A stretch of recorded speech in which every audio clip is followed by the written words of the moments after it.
Hello and welcome back to King's Campaign 2, Curse of the Dragon Goddess. Where we last left off, I had to mute Hawkspire because he's kind of annoying when I do these intros. Continuing onwards with the Veil Walkers, because they're actually the centerpiece of this story, my lovely friends here who I tolerate for your entertainment, dear viewers. They finally recovered their friend Lucian, who was taken away by the Obsidian Conclave. After reclaiming their friend and bidding somewhat a farewell to their temporary companion in Ulmer, they decided to finally confront Lucian's family, traveling to the Losidel Manor after the tragic loss of one of their own, and not really caring about anything in the moment. Spastok just machine-gunned his way through the front gates, pushing inside. The family was welcoming to the guards weren't really allowed to repel one of their own, and so Lucian, along with his friends, entered inside and were confronted by his brothers, who deemed him the monster that they so believed him to be, and that he was here to infiltrate and destroy their way of life. Through some various successful persuasions on Lucian's part, he was able to slowly convince his brothers that maybe their father was lying all this time. Galden, the leader of the household, finally arrived and admitted that he had Lucian captured and had his demonic arm removed, eventually revealing it to be attached to the ceiling, him using a remote control to activate its latent powers in hopes of summoning Lucian's true father, the devil Alistair, and basically taking over the creature's mind. A battle ensued, eventually enemy brothers turning to allies as the Losidel family turned on Galden, along with the help from the Veil Walkers, beating the ever-living crap out of the man, sparing his life only for the sake of keeping peace in the family. Oh, by the way, the horse is here again. Forgot to mention that because it's not important. Had to give Reno a new character. So, and so Lucian's adventure came full circle as he was finally able to approach his dear sister, who he hasn't seen in a very, very long time. And though they've both grown much older and much wiser, he will still always be Eleanor's little brother. She welcomed him back with open arms, and the family got to enjoy having their sibling that they once cast out back. So now, it is a new day. Veilwalkers, you only have a tragic 33 days left until the curse on you ends. And you have now decided to begin traveling towards Dwarvana. I hate Dwarvana. Same. Literally never done that. They're stupid. Yeah, who the fuck lives there? Only stupid people. There, bro. Only silly people. Don't really know what they're doing. Hey King, pull up your stream thing so we can listen to your music. That would be a good idea, would it not? Yeah, if you didn't mute me, maybe I could have told you about that. Nah, it's fine. It's a choice I'm willing to make. He's not actually mad. I'm super mad. Oh, bro. Bow bow. Bow, bow, bow. Fucking shut up. Oh god. This is why I mute them for the intro. And that's why I had to fill in for them.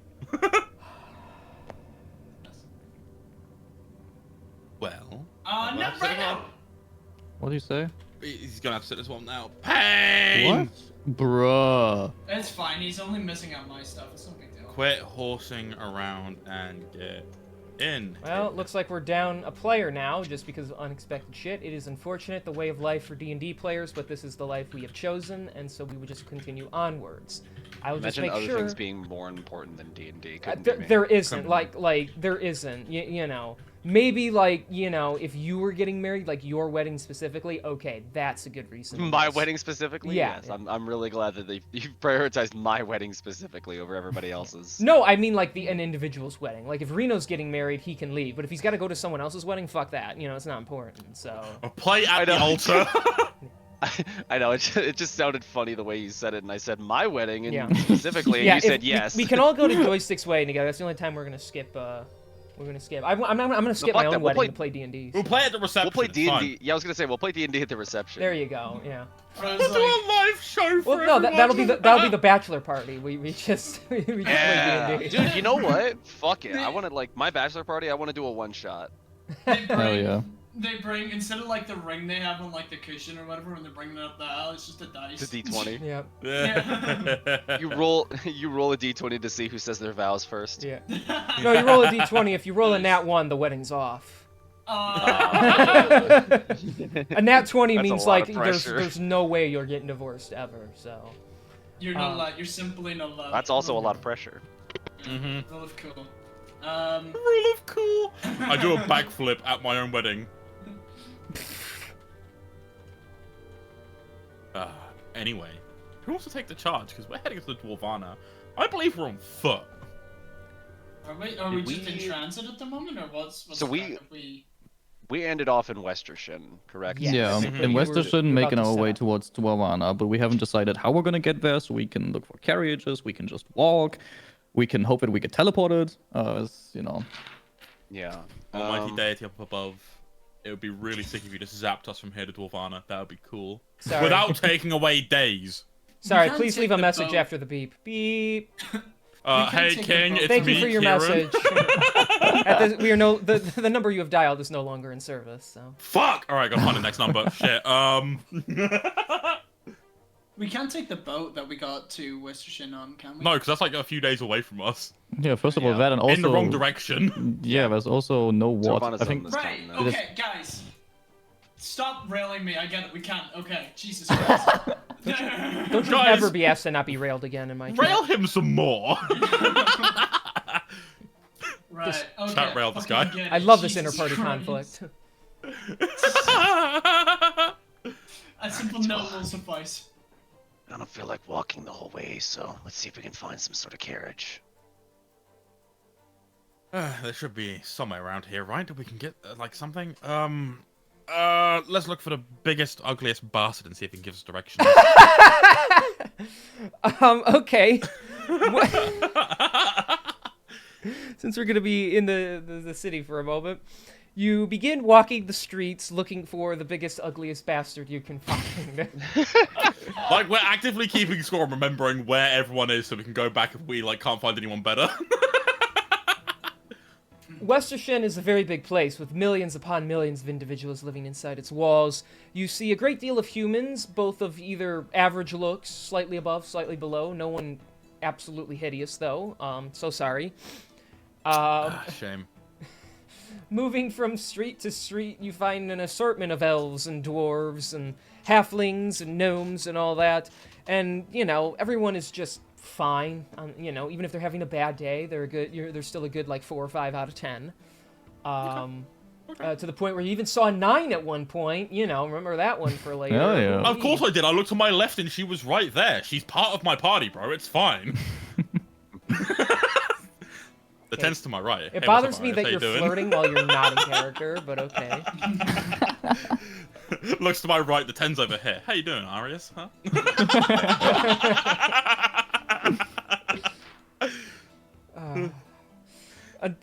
Fucking. All right. I've thrown him off. Arius in his prime was an Alucard 10 for sure. Yeah. 100%. Is that different to a Westershin 10? Oh, very much so. That was his wife. Oh, hell yeah! Yeah. My dog! Okay. Eventually, I guess because you're people watching, various carriages passing by with product in them and various, you know, wizards floating through the air and such, you come across a couple of orcs that look battle-torn, worn out. One's missing one of his ears, and he's all scarred up. In terms of the looks department, he looks mighty, but not attractive. Good enough. I don't know why we're going after just. I don't know, like, I was That's what you said you were looking for. Yeah, so... fuck it. Well, like, you know what? He looks like he's come from outside the city. It's cool. I'm not gonna talk to him. I'm gonna talk to someone on the carriage nearby, because they've got a carriage. So they might actually be more helpful. Excuse me. My friends and I are looking to procure some, transportation to head to Dwarvana. Whereabouts did you get your carriage? Oh, well, there's the stables. You can rent horses and carriages there. Just take that road down there, turn left at the house with the red bricks, and you should see it. Well, awesome. Thank you very much. Have a lovely day. You as well. All right, now we got the people, like, watching out the way. We can actually go. She said that it's down this way, I believe. Oh, that was supposed to be a woman? Okay. I don't know. I'm guessing, bro. Alright, fuck it. Yeah, it's a woman with a deep voice, I guess. Hell yeah. Love you, King. You don't have that deep of a voice. I'm sorry. Improv. Fuck you guys. Jeez. Much better. Thank you, big burly man on the carriage. I appreciate you pointing me in the right direction. Yeah. Boss. Yeah, I hit puberty all of a sudden. Sorry, I had to clear some on my throat. Notice the way my arms went from twigs to now bulging and vascular. That improv. Really? I have Really growth pretty pains. woman. I got growth pains. That improv is a bitch. Yeah, then I'll just lead the way, following the directions given to get to the stables. Okay. I don't feel like describing it. Eventually, you get to the stables, and it's many large wooden... I'm at the travel. I don't feel like describing how you walk over there. You eventually Yeah. just walk over there, It's fine, it and doesn't you see matter. giant wooden log buildings. They're the size of barns. It's a bit weird that they sit almost like in the middle of like a city such as this, but they seem to be quite busy. There's dozens upon dozens of horses in there, and you seem to see wheels and wooden barges that can be pieced together very quickly and set out. There is a older-looking fellow with white hair pulled into a ponytail as he's flipping through a book on a little pedestal. Well, I'm going to assume that he's conducting business, so I guess I'll approach him and talk to him. There's a sign on his desk that says conducting business, so yeah. Oh, perfect! Now That's this is the guy I need to talk to. Is the one. He might be the one, chat. He might be the guy. Good afternoon. I don't want to read too far into things, but I'm assuming that you're conducting business? Oh, well, and he, like, taps the sign on the thing. That would be me, yes. Conducting very important business. How can I help you today? Wonderful. My friends and I would like to purchase a carriage to get us to Dwarvana. Oh, Dwarvana, that's very far away from here. Yes, carriage is a good idea. How much would it be for a carriage, and how long will it take? Well, let's see. That would depend on the horsepower you have. So if you get 1 horse and 1 carriage, that will be 50 gold. And it'll roughly take you about 5 days to get there. If you increase your horsepower by another 20 gold per horse, that could shorten the trip time. Oh, you already do have 1 horsepower. Yep. Okay, let's say, hypothetically, I'm looking to get 4 horses and a carriage. How much would that set me back, and how long do you reckon it would take? Well, let's see now, and he's like writing this down. That would get you up to 110 gold for the carriage and 4 horses. Keep in mind, you can only rent them for a set period of time, and then we start charging interest. Oh, fuck, well, I have to come bring these back. Shit. But let's That see sucks. now. To Dwarvana, 4 horses will cut the trip time down significantly, roughly about 3 days now.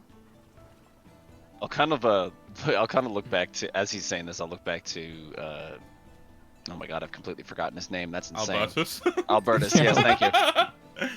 Look, I hate to ask, but, you know, do you You're think kidding you'd be me. able to help? Come on. We're kind of on a timetable here. I know, but it's And no kind of budget. demeaning at this point. Ah, fine. I will lead the charge with the horses and give you 5. Or we Alright. could cut it down by 1, save a little bit of money. I'm not perfectly paying. fine I'm not doing 5. contributing to this. Yeah, I'm more than fine, just covering the cost of fucking 4 horses and a carriage. You don't have to cover that all by yourself. We could split it up at least a little bit. Well, alright, well, I'll pay the upfront cost, and, like, you guys can pay me back whatever you feel like. And with that, I'm gonna put 120 gold down to cover Okay. the 4 horses and a carriage. Is that the full Wonderful. price? Okay. Well, yeah, he takes the gold and he'll put it in like a little sack he has. Wonderful. Give us about 10 minutes and we'll have your carriage ready to go. Awesome. Could you imagine if he robbed us now and just ran away with our gold? I find that hard to believe in a city like this. Can we see where he went? Hang on, I gotta roll. I'm rolling really quick for something. Yeah, gee, I wonder what it is. It's fine. I rolled a 3. Yeah, you can see him. He's carrying the money, and he's like as he's walking, you see he has a pegged leg, so I don't think he'd get very far. We would not. But he walks over to the stables. There's a couple of like young muscular guys there. One's like in just like overalls, and he talks to them, and they nod, and they start pulling horses out of their like respective holding areas. So it doesn't look like he's trying to screw you. So Thank God for that. I was really worried about a high-intensity chase scene there, I'm gonna be real. Yeah. the 80-year-old guy with the peg leg. Clonk, Yeah. clonk. He has a movement fine, speed of guys. 15 per turn. So I bet his damage is fucking insane though, right? Like, you know, he does like 20 like a fucking action and that's it. well, Like, you know, according he to levels out. ChatGPT here, he's actually the spawn of a demigod and an archdevil. So That's insane. yeah. I'm You banning know, really from had fair to enough. nerf him. You really had to nerf him with that peg leg. for Yeah, sure. I really had to cut his movement in half just to ensure that we had a fighting chance. Yeah, I mean, yeah, no, screw my backstory. Like, it doesn't matter. We can put that off for another few sessions, I guess. You're the only one who hasn't Fine, explored sure. anything from your past yet. So yeah. We can... Yeah, man, fuck it. We'll just chase this guy for another few episodes. You're Yeah, fucking no, it's right. fine. Something's come up. We gotta fight this demigod.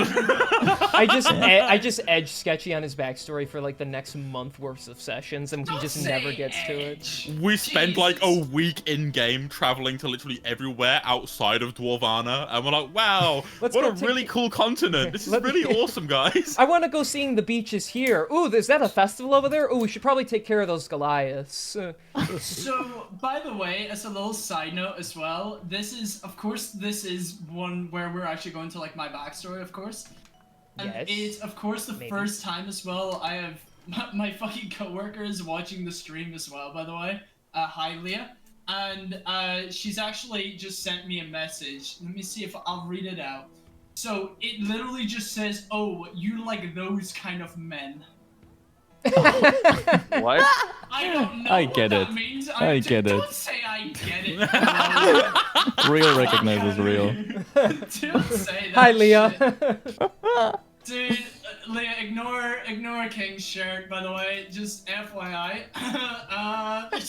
It's a wrestling shirt. You could look it up. It's a thing. Dude, it's a fucking weird shirt. That's There's why a I got it, weekend because it's hilarious. Dude, Alright, that fair. was You my get favorite points for act for that. like 6 months, seeing those guys come out. They rap to the ring. It was so funny. And then they'd say, "Scissor me, daddy ass," and he'd stick his fingers in between the fingers of a guy who's like 55 years old. It's the dumbest shit, which is why wrestling's fun. Hello, I Dude, love it. yeah. I'm glad you love it. So, Alright, cool. Anyway, that's all I'm gonna say then. Yeah. Right, carry on. Let's go. Let's do I'm gonna this shit, assume we get got our wrapped up. carriage and we got our Albertus hitched up to the front so we can take us faster. I'm going to have dreams about murdering you all, and it'll give me peace of mind later. Yeah, silence, mush! Yes, after some time, a carriage is brought out with 4 youthful, healthy-looking horses, and enough reins for Albertus to grow out his lower horse half and strap himself to the front of it. I swear, if someone makes a joke about my nose turning red, I'm going to slap a bitch. No idea what you love that mean. I love that we can do this. Poor guy.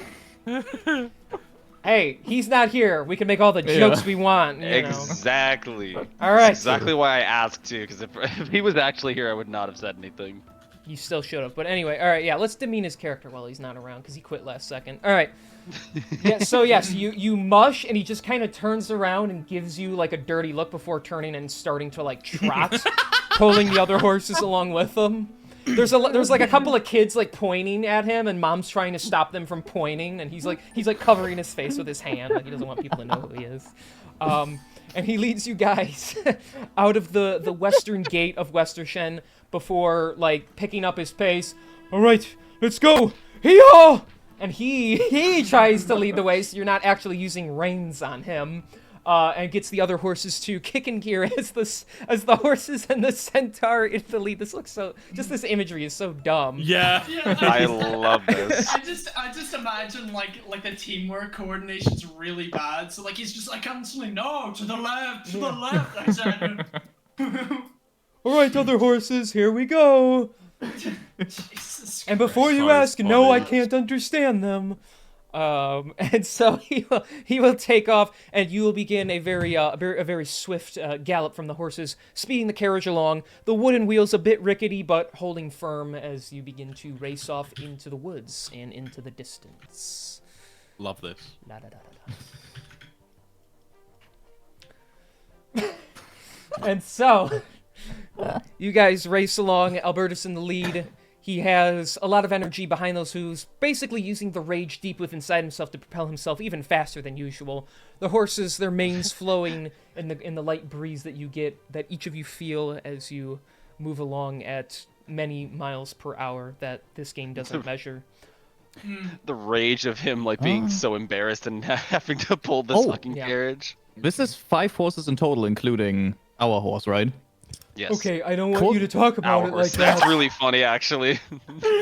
Could I, to help cut down the time possibly even further, I would like to cast Enhance Ability at 6th level on all the horses and Albertus as the Bull Strength thing, which should double their carrying capacity, which should probably make it easier for them to carry the carriage and therefore maybe be quicker? Do you want me to cast Long Strider? No, absolutely not. We know what happened last time. I was gonna say, you remember what happened last time you tried enhancing a horse's speed? If you would like to cast Granted, we do have Albertus this time, and he's leading, so he could make sure the other horses, like, you know, don't actually freak the fuck out. He's running fast, and he's just dragging them. They become paste before we get to Dwarvana. Fine, I'll pay for that. All right, if you would like to cast that spell, I could see it only helping. There couldn't be any negatives to it, so... Yeah, I also don't see negatives, so therefore I will enhance the ability of all the horses and Albertus so that they have advantage on strength checks and doubled carrying capacity. All right. All their calf muscles just go whoop and get wider as they take off and begin even moving faster. So fast to the point that the carriage jerks when you first cast the spell, and you all kind of have to like grab on and hold on to like car handles basically to avoid getting launched out of it. Spazstock's probably the only one because he's sitting in the metal suit, like just like clamped down. But the rest of you kind of have to hold on to make sure you have a firm grip as they start racing. Oh yeah. This is ready. I could buck everybody. Let's go. God, silly, do you not remember what happened last time we did something like this? I'm sorry, I thought it would help. You hear like a banging sound as some sort of metal disc plops out of the cart, like falls out and just hits the ground, and it's like already lost in the dust behind you. We probably didn't need that, right? Here, let's roll for... Well, you'll find out if... Surely okay. No, I don't like that. I'll make a note of that. I'll make a note of that. Oh, fuck you. One of the gears got loose, bro. Alright. So you guys race deep into the night. And here's the real question. Are you going to demand that Albertus go through the night or just go to a late point until he can stop? We won't make him. We'll go to a late point and set up camp. Okay. Then we'll say, you know, he gets you so far. And one day will come and go. 32 days remain until the curse takes effect. And then the next day, he takes off again. Pause. I would like to roll my D100 to see if we can bring Sheldon back. Oh, God. You know the deal, baby. I'm doing this every day. Let's see, baby. Holy shit, wait! That's a 1. It works. Yo! Holy shit, wait, what? Well, it works that you can call out to your goddess. Yes, it works out that I call out to my goddess on my knees, praying as per usual. Just wishing for my friend back. Now, yeah. Divine intervention. Yes. You choose the nature of the intervention as the DM. Gotcha. She materializes in front of you and slaps you for such a ridiculous request. And I'm just kidding. Better things to do with my time. Bitch, I didn't even like that turtle. Yeah. We are the Fae. Bring back a satyr next time. All right. So you make that prayer, and I don't know. You feel that you have been heard. We'll say that. Okay, perfect. Then, after the prayer is done, I'll assume like the group's together, and I'll be like, I think she heard me. Really? Yeah. What did she say something? No, that's not how it works, but I felt something inside of me, and I'm feeling hopeful that he's fine. You can only hope so. And I'll look around to see if there's any signs around the camp, potentially, of maybe like a small turtle, maybe like any signs of that would lead to, you know, I don't know, maybe there's a small turtle somewhere, you know, Sheldon pre-transformation, maybe there's any other hints of things around. Make a perception check. Sure, baby. With advantage. Oh, thank you, Rodolph. I forgot the name. Rod of alertness. Okay, that's 2 7s, but didn't change anything. That is still... Same. that is a 17. You see your surroundings, especially as the sun comes up this morning. Everything's nice and bright. The horses are standing up, getting ready for their day. You don't see any signs of any other living being other than everyone that's present and accounted for, though. Okay. Oh, I have a spell for this. No. I'm gonna try and reach out to him, and then I'll use sending, cause a message of 25 words or less to a creature with which you are familiar. And I would like to try and send a message to Sheldon of 25 words or less of a simple... Are you alive? Simple as that. Okay. Hang on, I gotta look at something here. Well, that's fucking stupid. Alright, well, you do get a response. Holy shit, really? Okay, cool, yeah. No. No. Alright, fine. Since this is Sketchy's episode, if he doesn't want a response, I guess you guys don't have to get one. So. Yeah, that's fine. No, that is his response. That was the response. That was his response. His response was no. So you call out, and you just hear, That's all you get in response. But Just an L. You do get something, so. Okay, then I'll tell the group. I heard him. He's alive. Sheldon's alive. What did he say? Well, spit it out. What did he say? A man of You many can't words. think or- What did... Spit it out. Come on, tell us.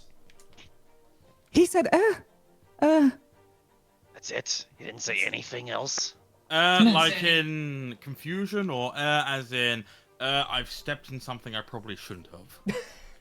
confusion, I think. That sounds like Sheldon. I was just expecting you just to go, The entire conversation just evolves into, Did he sound like this or that? It just sounds like mosquitoes. You don't think he reverted back to his original form, do you? I don't know. I'll try reaching out again tomorrow, and maybe he'll be able to talk then. Maybe. I worry about him being alone, though. But it's not like we can turn back now. You're right. I wouldn't worry too much. Like, do you see what kind of pixies he was fucking spawning last time? Like, we were just with him. Like, if he's in trouble, like, he can turn someone into cheese, I guess.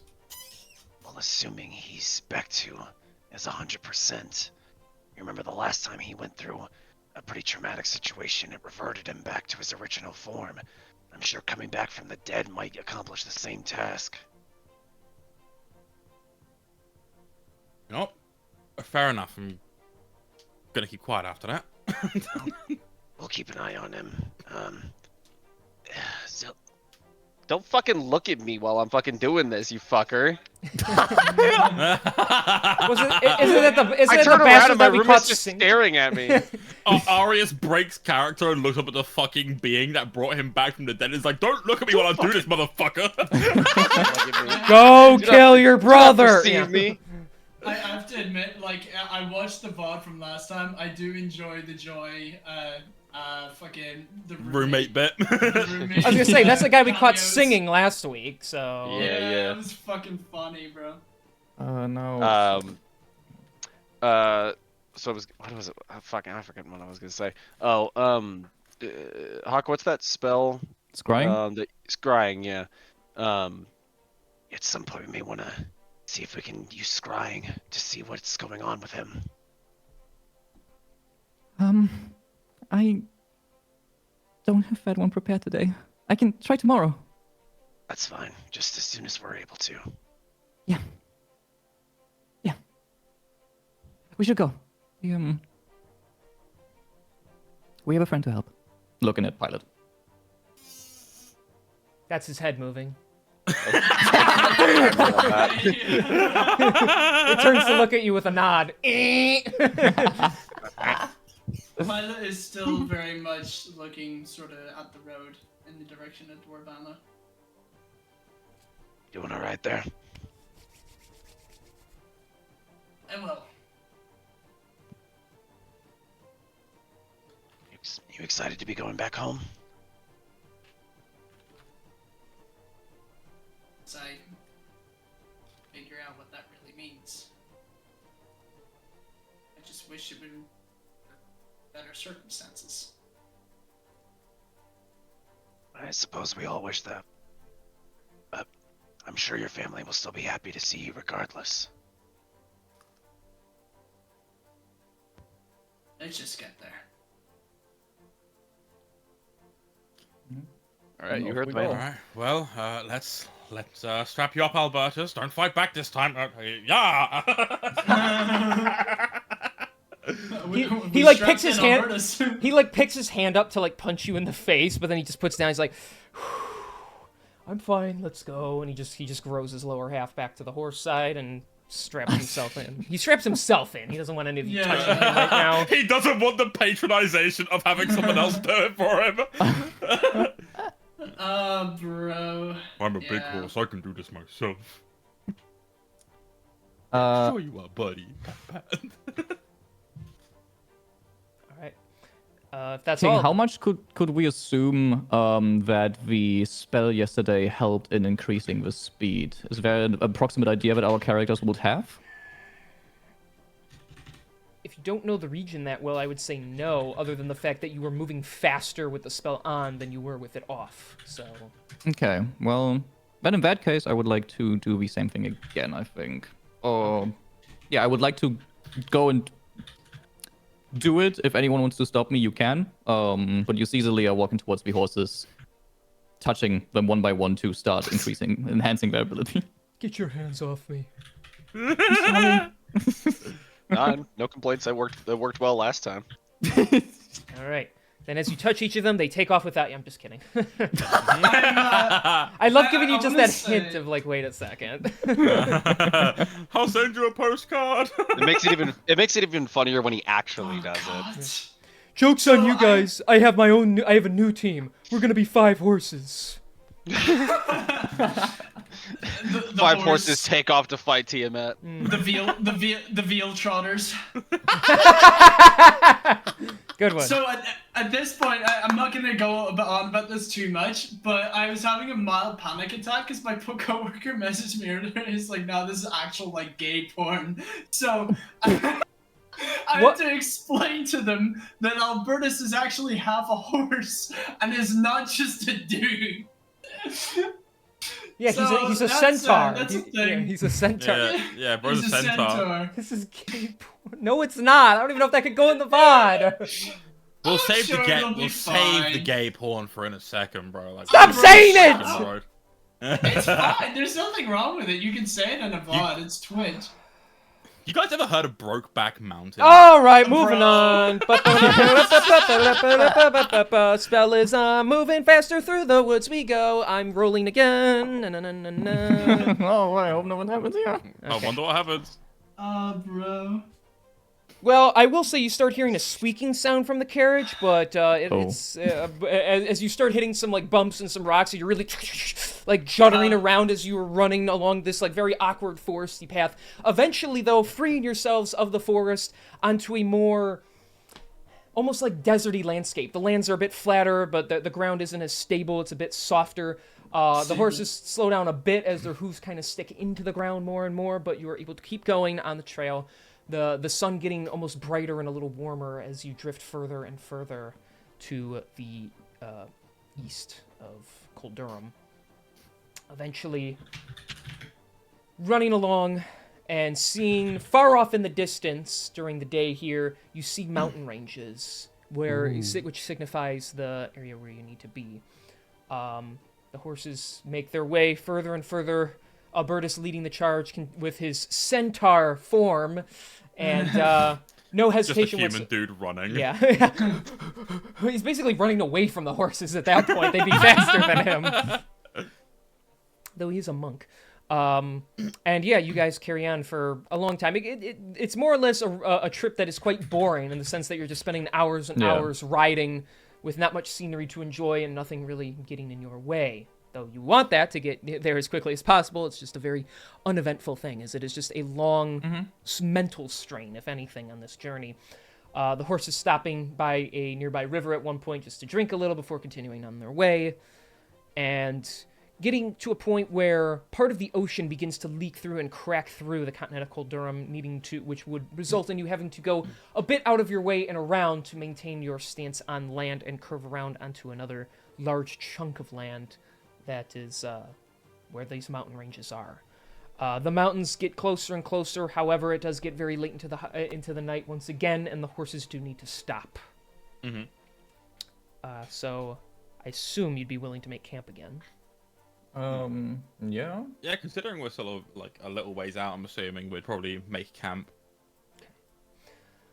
It's gonna be 2 days. What's the worst that's gonna happen? Guys, we overslept 30 days. Fuck. You got 1 day left to do another 10 sessions of the campaign. So. Oh, fuck! Alright, and so, laying down, you all can sleep and long rest once again. The night comes and goes. Lucian, you note that you don't have, those scary dreams anymore, and your mind isn't pulled away to any other kind of landscape. Awesome. Once again, dawn comes, the sun rises in the distance.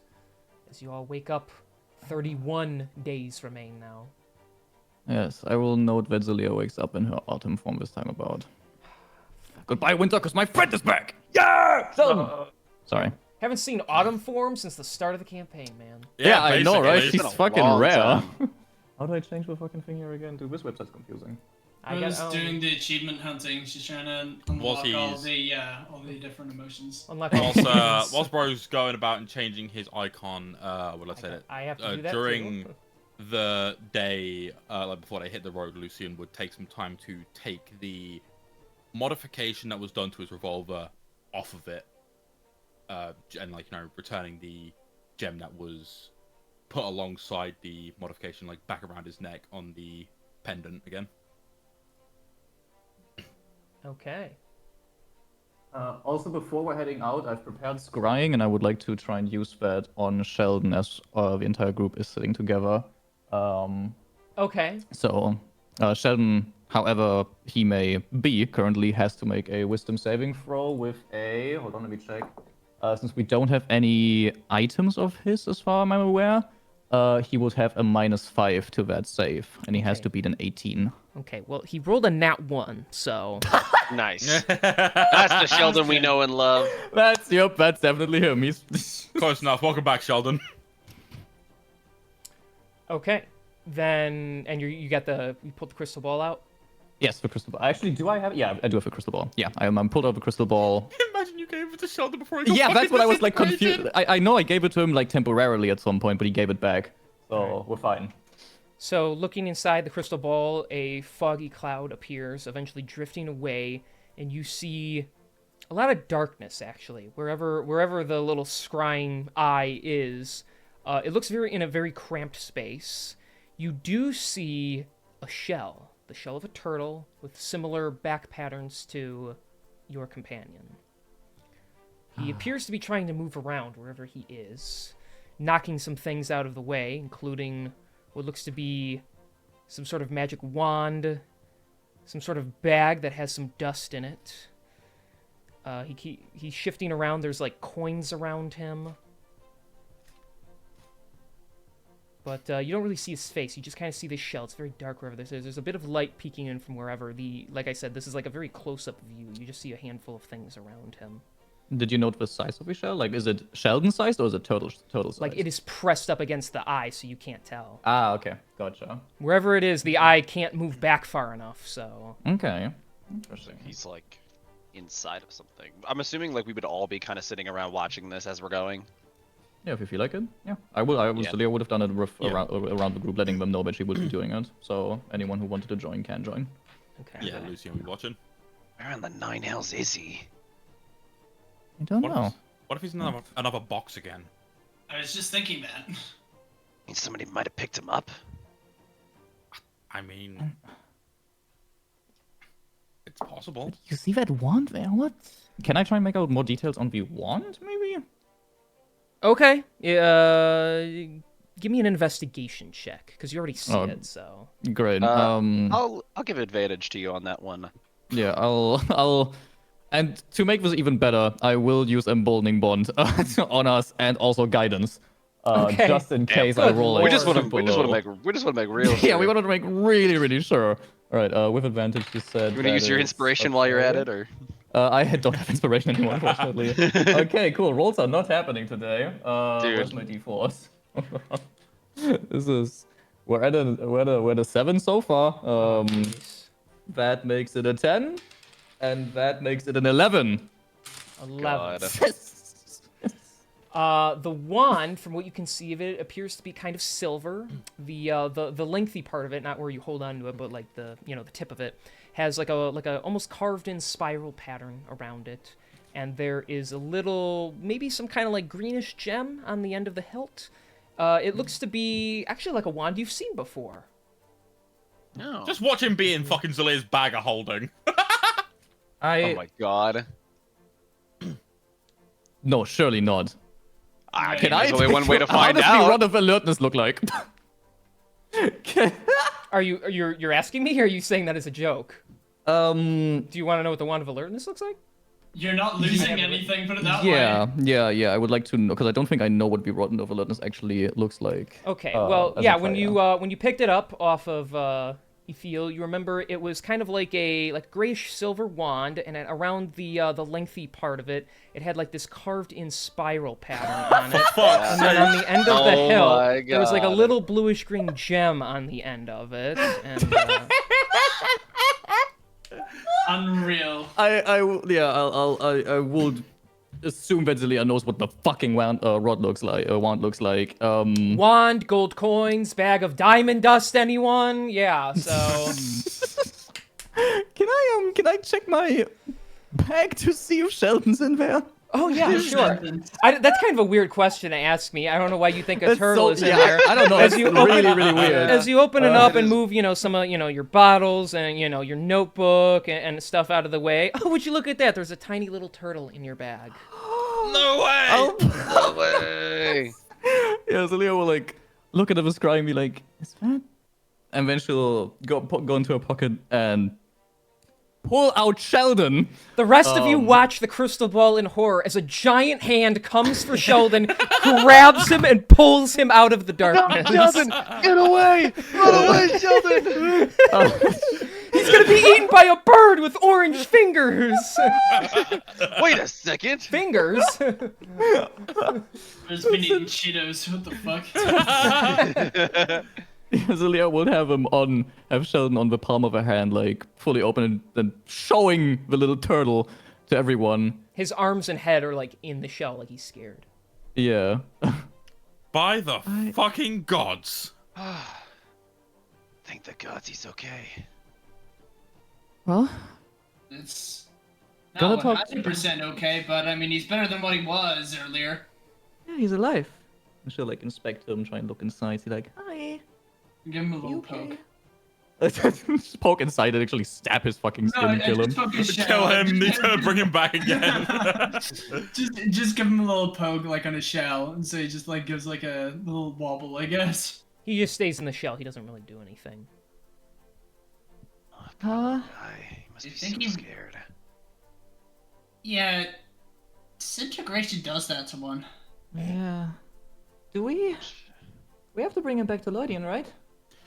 Yep. Yeah. Hi, buddy. Pilot, Yeah. can you put him inside of Spastalk just so that he's, safer than in my bag?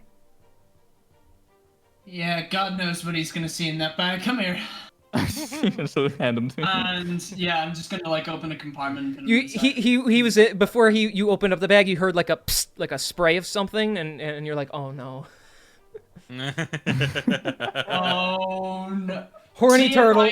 See if I hear you go. I'm gonna really Oh my god. Just kidding. All right, so you take the little shell man and put him inside the suit. Yeah. Alrighty. Well, I'm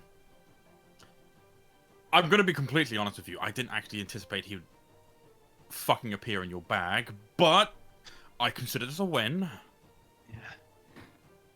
Praise be to Well- Eldorf. And today's a great day as well. You wanna know why? Why? The portal's back open. Oh, it should be, if I didn't lie. They said 2 Alright. weeks. It's been 2 weeks. I've counted every day. Oh shit, has it already been 2 weeks already? What the fuck? Yeah. Man, we've gone through a lot since then. Any more of these, and we're gonna be slaves. So, chop chop, guys. Well, we'll get to Dwarvana today. Head back to Alakara as soon as we've gotten rid of the catapults, which should be nearby if reports are correct. And then I guess if we got some time, we'll go see if we can go see about that portal. Yeah. Off we go. All right. Everybody get your asses into gear. We're going. Okay. Yeah. You begin to Hey-ya! move on once again as Albertus and the Horse Brigade take you guys deeper and deeper into the mountains area. You have to They're called pass. the Veil Trotters. We established this. Veiled Trotters, I love it. The Veal Trotters take you through the. I'm not supporting that name. Veiled Trotters, that's really funny too. You basically pass over various sections of mountain lands, going in between them in various chasms and such, until off in the distance you see a very large cave opening. But this opening is not just simply carved in, it is built around. You see steel beams holding it up, and there are almost like bricked out concrete sections set up, and you even see little figures moving out in and out of this opening. All right. Well, pilot, does this look dwarven? Does it, King? I'm assuming. It looks familiar to you. It looks familiar to me. I don't know what the fuck you want from me. I suppose familiar's good enough. I'll take familiar. All right then. Well, I don't want to say it, Alberta. So, yeah. All right, that's it. Get his ass over here. He unhooks himself and he starts clopping his way after you. So Get your ass back on that. I have a gun. So you guys lose about 5 minutes as Lucian is just running around the carriage with Albertus running behind him and Lucian threatening to shoot him but not really wanting to shoot him. So. Eventually, though, he calms down enough to take you guys the rest of the way. Oh my gosh. And so you guys head up the side of the mountain coming over the top of it and looking down upon an entirely new and intense kind of civilization. I need to try and find one of my tunes for this properly. I don't remember which one it is. The sound of hammers hitting metal. What's this? This is dwarf step. Hell yeah! It'll be the Fortuna theme from fucking Warframe, if anybody knows it. I do not. Oh, you don't? Oh, you're missing out then, bro. I am not. It's one. Such a good thing. Anyways. Toxic. You guys gaze upon something you've never quite seen before as you head down inside of the mountain. You see various mechanical and temple-like carved-out huts that dwarves are in plentiful amounts walking in and out of. You see a lot of... I don't actually have the hammer sound effects, but you hear a lot of metal being hit by giant hammers. Yeah, close enough. Close enough. Welcome back, Dwarvana. You see a lot of grizzled, bearded men at hard work. There are flowing rivers of lava in which giant metal bowls are dipped into them and pulled out on mechanical pulley system cranes. There are a multitude amount of blacksmiths where you see anvils being pounded and steam coming out. There are giant moving cogwheels on one large structure with smoke puffing out of the top of it. There's even a community area where a bunch of dwarves are sitting around getting drunk off their asses. But there's barely any walls, just a couple of beams holding a roof up. The temperature goes up about 10 degrees as you guys go in here. It gets a lot hotter. But it seems very well organized, despite how complex it may seem. Giant statues of various dwarven figures stand up. And you even see what appear to be a couple of humanoid-looking mechanical figures working alongside the dwarves. As you guys descend deeper and deeper, your carriage eventually gets to a bit of like a metallic fence with a large open archway, and there's several bearded dwarves standing in the way, moving their spears in front of the doorway. Oi! Who dare be entering the land of Dwarvana? Do you have invitation? Shit, yes, pilot, the fucking thing the dwarves gave you. Oh, yeah, fuck, shit, fuck, hang on, fuck. And I'm gonna try and, I'm taking it out now, forget exactly. Well, put that thing away, we don't need to be seeing that. He said he was taking it out, so. Yes. I don't know, fuck. Not no, oh, hang yes. on. Alright. I get the bit now, I didn't, oh, okay. Well, that took him a minute. It's a reference to penis. It is, I It's got your that favorite now. thing, Sketchy. Gosh, you'd think you'd notice it. Oh my god, shut up. Bro's not famished right now. Oh What gosh. does that mean? Dude! Fucking shut up. Right. Yeah, I take out the thing that was given to me by the dwarf back in that hut. The one dwarf kind of takes it out of your fingers. He puts on some glasses and squints at it. Hey, this be legitimate. Yes, they are welcome to come in. It seems they were invited by some of our own. Interesting you bring Warforged suit with you. But if you're here to see our wares and browse our various selections of opportunities, please enter. If you are a friend of other comrades, you are a friend of ours. Thank you. Whereabouts could we park our carriage in the meantime? Oh, just past the archway there. Large barn-like structure. We keep animal in there. It's the cleanest air in area. Barn-like structure. You see like a very... So like a barn. Do not push me, I am not the drunken kind.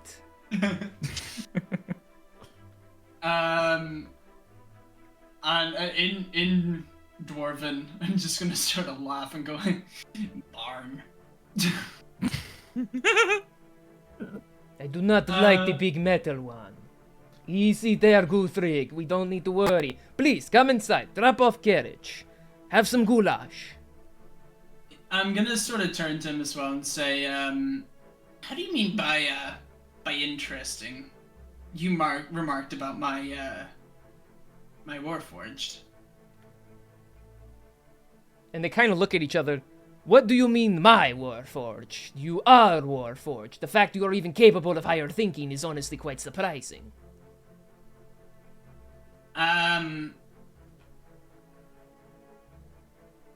My programming permits me to question. I did not know they made them this unique yet. I don't think so. It looks like an older model. Well, I don't know.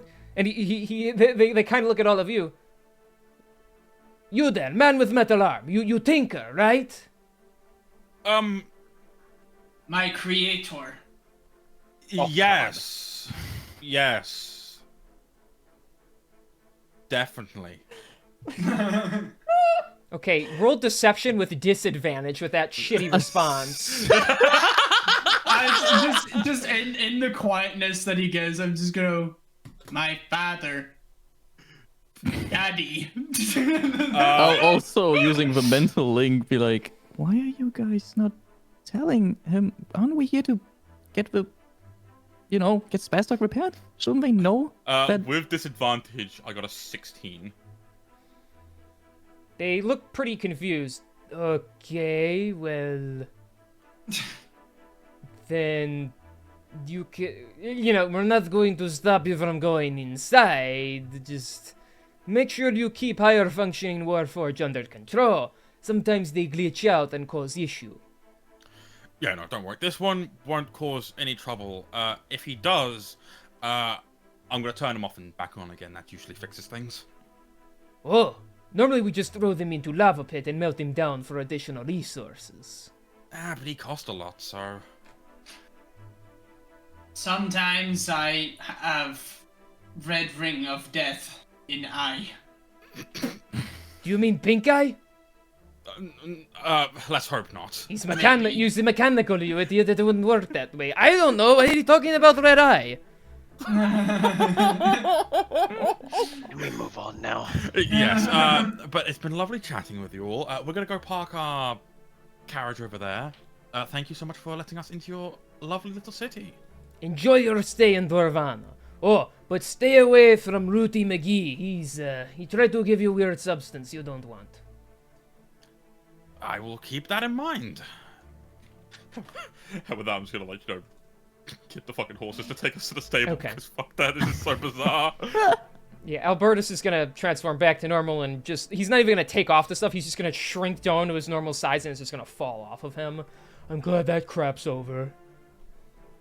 And the horses can be, parked there. There's plenty of hay. They can munch and eat and relax. So, as you guys make your way in. Such a low effort joke I could make, but I'm not gonna do it. I'm a better man. I'm a changed person. Good. Islet, what was that about? Do they not know about the suit? I don't know. A lot has changed in times past. Different generations of kobolds have come through here. I don't know how they're going to exactly handle me. And whenever I was here, I was a gladiator. Fairly big deal, so I don't think I can go undiscovered for too long, but we'll see what we can do. Do you at least have an idea of where we're going next, then? A little bit. Alright. My father had a workshop somewhere around here. I think maybe if there's any tools left, or anything at all, it would be a good idea to head there. Alright then, lead the way. Alright, and with that I stumble in my broken suit over to where I once called home. Okay. You travel through this major dwarven city, off to a bit of a side where the buildings get a little smaller. They're a little older. And there is a big wooden shack in the back. It's quite large. It appears it's partially embedded in the mountainside. Except, and this building does look familiar to you, Spastok. However, the sign on the front doesn't, since it says Zingir's Mechanical Mayhem.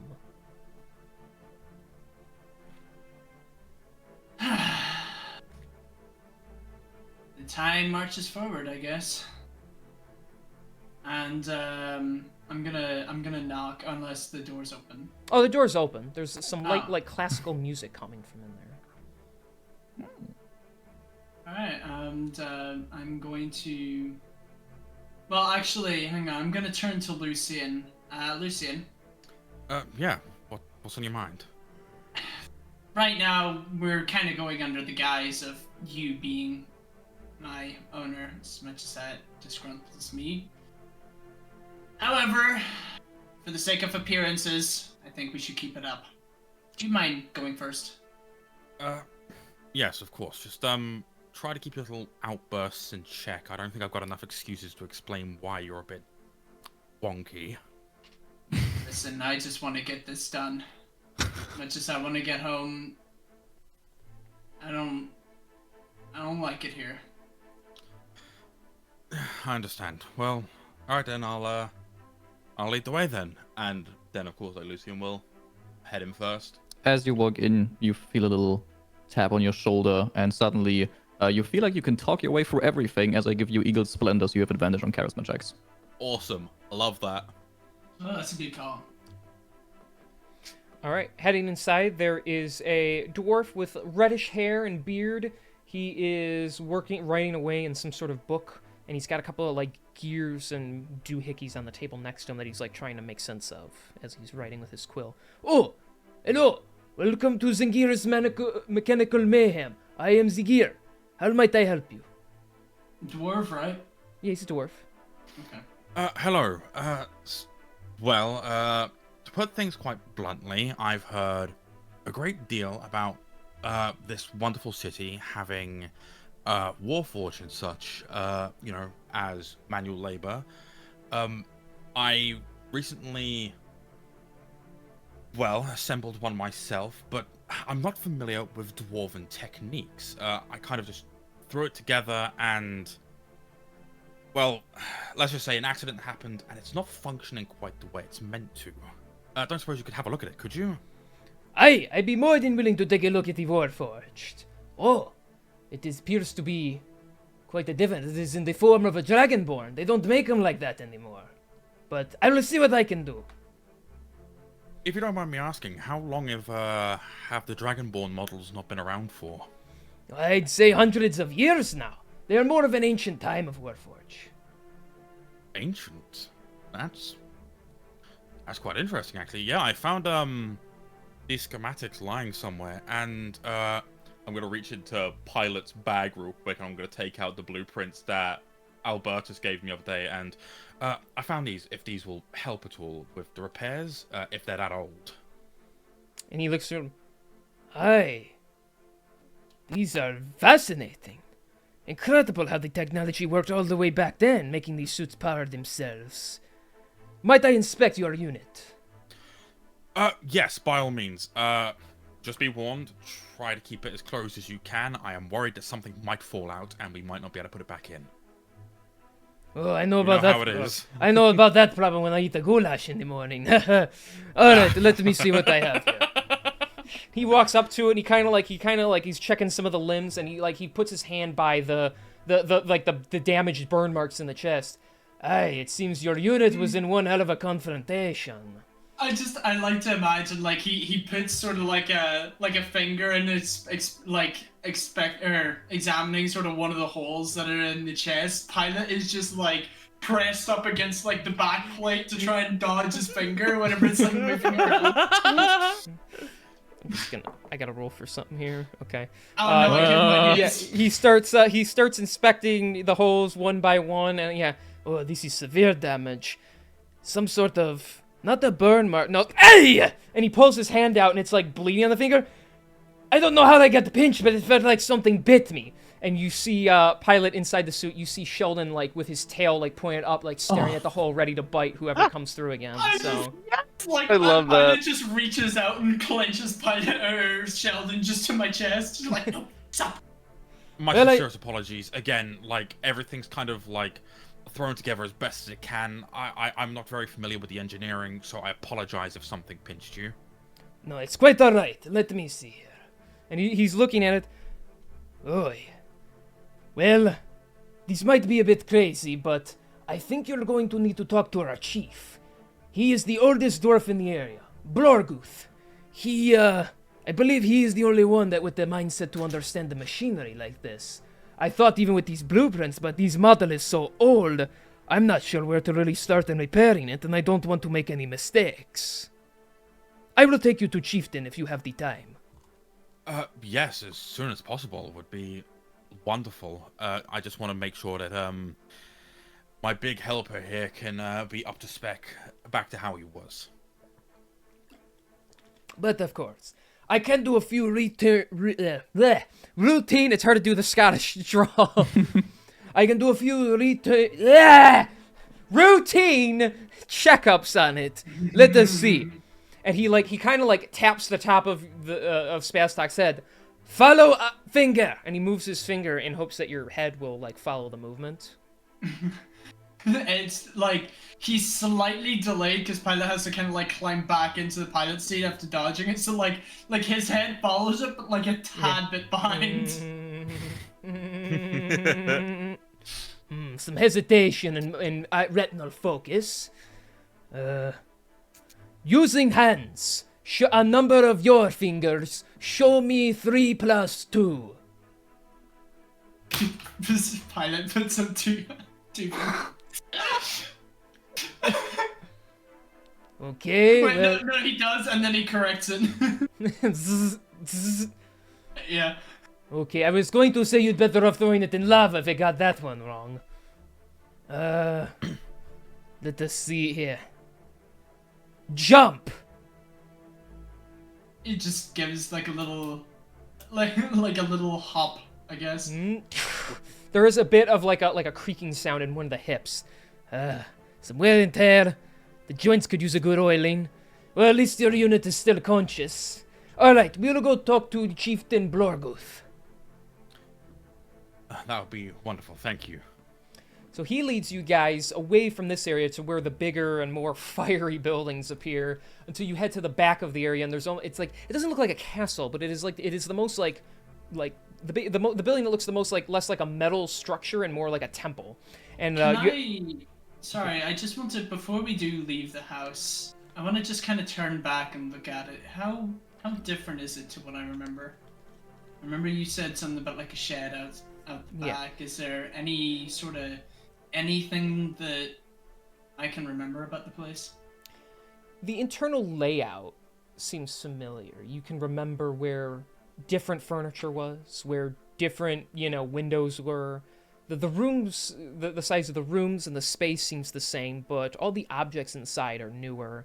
The books on shelves are in, Dwarven languages, and it's nostalgic enough, but to the point where it's almost a little sad with how different it is.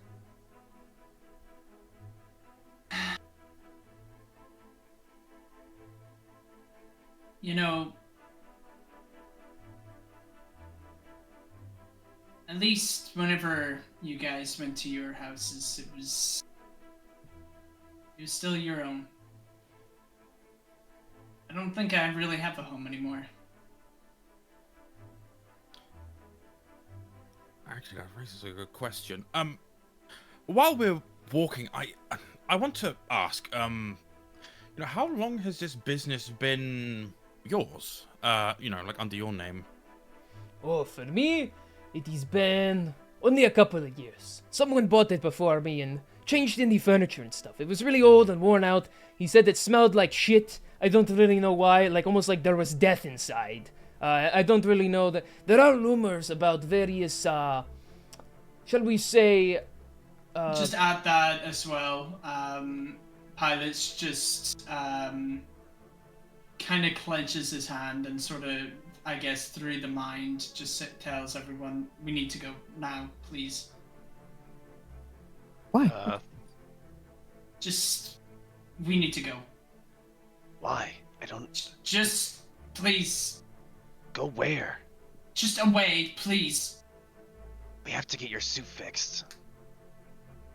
I just need to get out, please. Just out of this building, please. Just for 5 minutes. Okay, alright, we'll go. So yeah, please lead the way. I'm looking forward to meeting your grand leader. But of course, let us go. I will show you the way. And he leads you out of his business. He locks the door with his little ring of keys, and he leads you, as I was saying, towards the large temple structure. You have to climb some stairs, enter inside. There's no doors or anything, but you see, like, pipes of steam spurting out. There's a big vat of oil in one area. There's like a long table with just dozens of dwarves working away at them, but he leads you past all that. A couple of them actually look up, like, in surprise at seeing Spaztok specifically. But eventually he leads you all to a room in the back, entering inside, and there is a throne, and there is an even, like, bigger and older dwarf. He has a long gray beard with, like, 3 braids in the beard, like branching off in 3 parts, a big fluffy mustache, and he has, like, a horned crown atop of his head. However, although he sits on this throne is simply made of stone, and around him is, like, a big workshop of itself, so he doesn't really have, like a hall. Chieftain Blorgoth, I'm sorry for interruption, but these travelers were looking to have their unit of Warforged inspected, and I believe only you have the eyes to comprehend. Aye, a Dragonborn model. How interesting. Very well, travelers. Might I have the names of the individuals who enter my workshop? Well, yes, of course. My name is Lucian. These are my friends Daniel, Zalia, Albertus, and this is my Warforged. He goes by Spaztok. Oh, you named your unit. Interesting. Most people settle for numbers now. I'm very sentimental with my belongings. So I assume you are simply here for a repair job, not a return and give upgrade. Basically, I've grown very attached to this model. And I like the idea of just making sure he can run right as rain again. Well, if any... He pauses for a second when you say that. I said it internally. Boo, it's more fun my way, but okay. Well, what did you say? the chieftain stands up, his back cracking as he does. Ugh, I could use something to keep me busy today. Hey, chieftain, I have your blueprints that they brought with him. I'm not even sure how to make heads of tails of them. He opens, and Blorguth, he opens up the blueprints and looks. He does quick takes back at Spaztok and back at this. How fascinating. This model is hundreds of years old. How did you come into acquiring such machinery? Well, long story short, it just kind of appeared one day. Whether it was through a dream or whatever, I'm not entirely sure, but just I knew I had to throw it together. And have you ever needed to look inside the unit to inspect the various wiring and machinery inside? Never been an issue. Genuinely, the only time I've had an issue was recently with these impact points. Servo motors. He walks up to it and looks at him. Oh, this is very rough damage, but I should be able to repair it. You say you've never had to inspect the interior. That's probably for the best. Might I try something just to make sure it will function properly? By all means. Just be a bit careful. I've noticed that sometimes when people do stuff to it, it sometimes does stuff back. Fair enough. He goes and he grabs a little wooden ladder and he pushes it behind Spaztok and he climbs up it because he's a dwarf. He's on the shorter end. Yep. And he gets to where. Oh, go ahead. At that stage, it's just sort of like putting his hand, his hand, on the inside of the hull, just because he knows now that Spaztok can kind of lash out. Sometimes he's just like, okay, easy, girl. The dwarven chief, he gets up to where he's basically kind of looming over the unit now, and he kind of feels around the shoulders, checking the various wiring that's on the outside and the gears that he can feel. He like puts his ear to it and listens to like the gears turning on the inside. Lot of power behind this unit. Seems that he's even been fitted with upgrades on these gauntlets and such. And he kind of just like, he starts like feeling around it. Eventually he actually puts his hand on the head and he actually kind of like pets it a little. Do not worry, you are safe here. Oh. And then he slides his hands around the front and he's like checking the chest where the damage is, going wider towards like where the arms meet the torso. Mr. Lucian, I'm afraid I have a bit of bad news. Oh no, what seems to be the matter? Well, you acquired this unit, and you never needed to properly inspect it yourself. So I should warn you, what I'm about to show you might be a little surprising. Okay. There's a kobold inside. No, I'm waiting for that. That's so funny, actually. With a quick movement, he slides his fingers down on the side, pops the chest open, and then kicks the back so the unit like the upper half leans forward. So Pilot slips out, dangling. You seem to have a trespasser inside your warforged. It. How did he get in there? Your mind, just fucking tell him the truth, please. Okay, look. I'm gonna be completely honest with you. And I apologize for lying to get in here, but this kobold isn't an intruder. He, as far as I'm aware, owns the suit and has tagged along with me for the past 2 months now on the road, and recently was severely damaged doing God knows what. We haven't had the chance to talk about it properly, but you know, the only place that we know that can repair it is here. And based on what I'm hearing going around here, this is not only a model that's not been used in hundreds of years, but I don't know, there's some kind of curiosity and I don't know, I dare say weird looks towards it. I'm like hanging out like the back of Spaz Talk, like kicking my legs in the sky, like He like sort of like I just sort of look at him and goes like, am I still in a safe place? I like the way you caressed me.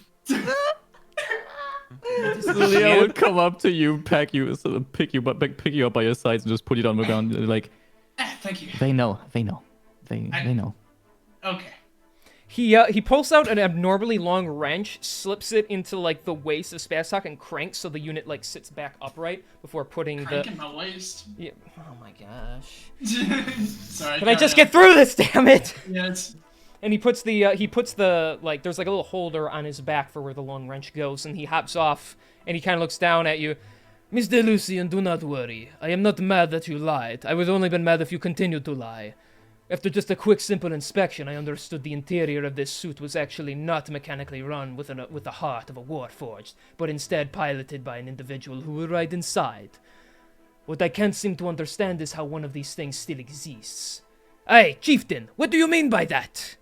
What I am saying is, we haven't seen one of these things in hundreds upon hundreds of years. And so he kind of looks down at you, Pilot, and he holds out his hand. I suppose proper introduction is worthy then, if I am meeting the owner of such an incredible piece of hardware.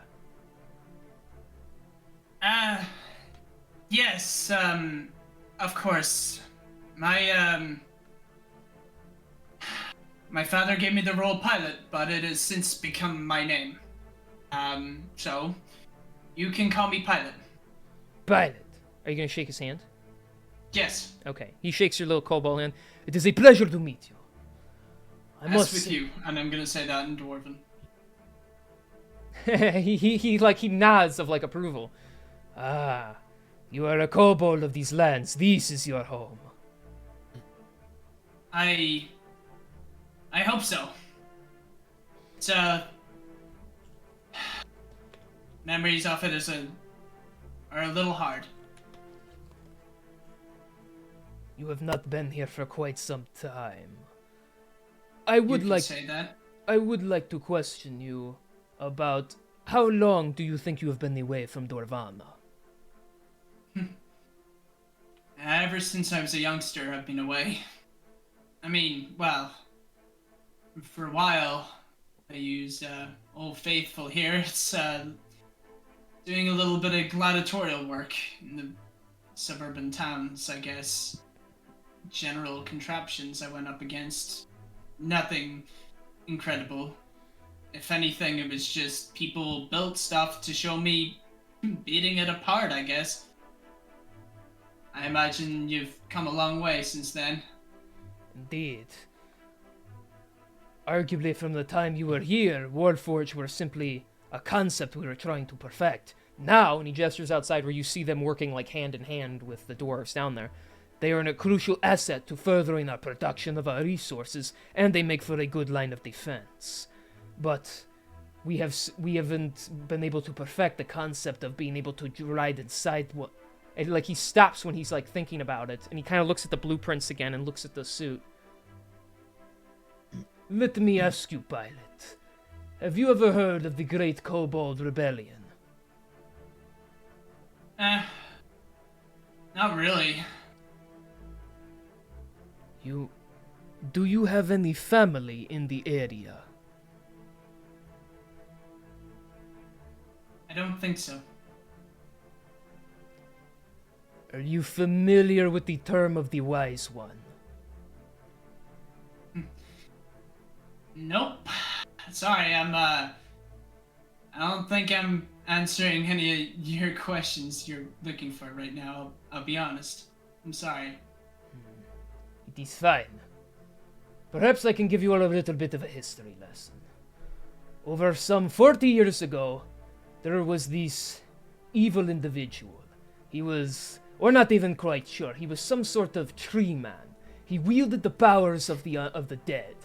And though he wasn't the strongest with his magic, his words were powerful enough to get legions of weaker creatures under his control.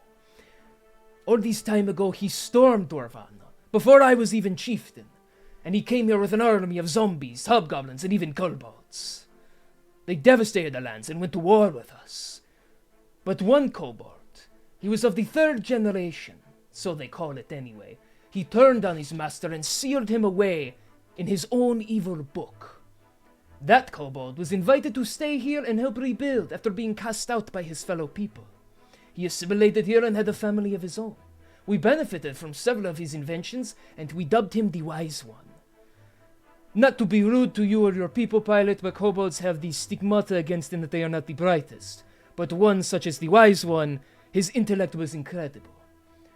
However, sometime later, there was some sort of giant combat that we were unaware of. And the Wise One, along with most of his family, or practically all of them, along with several dwarves of our own people, were murdered. It was quite tragic, but we don't even know how both sides got wiped out with no survivors. Ever since then, we've been trying to use what we have learned of that time and the times before to better ourselves and to further ourselves away from something like that happening again. If you would be so interested, pilot, we have kept notebooks and information from the Wise One. I could show it to you. I'll need that information anyway if I'm to repair your suit.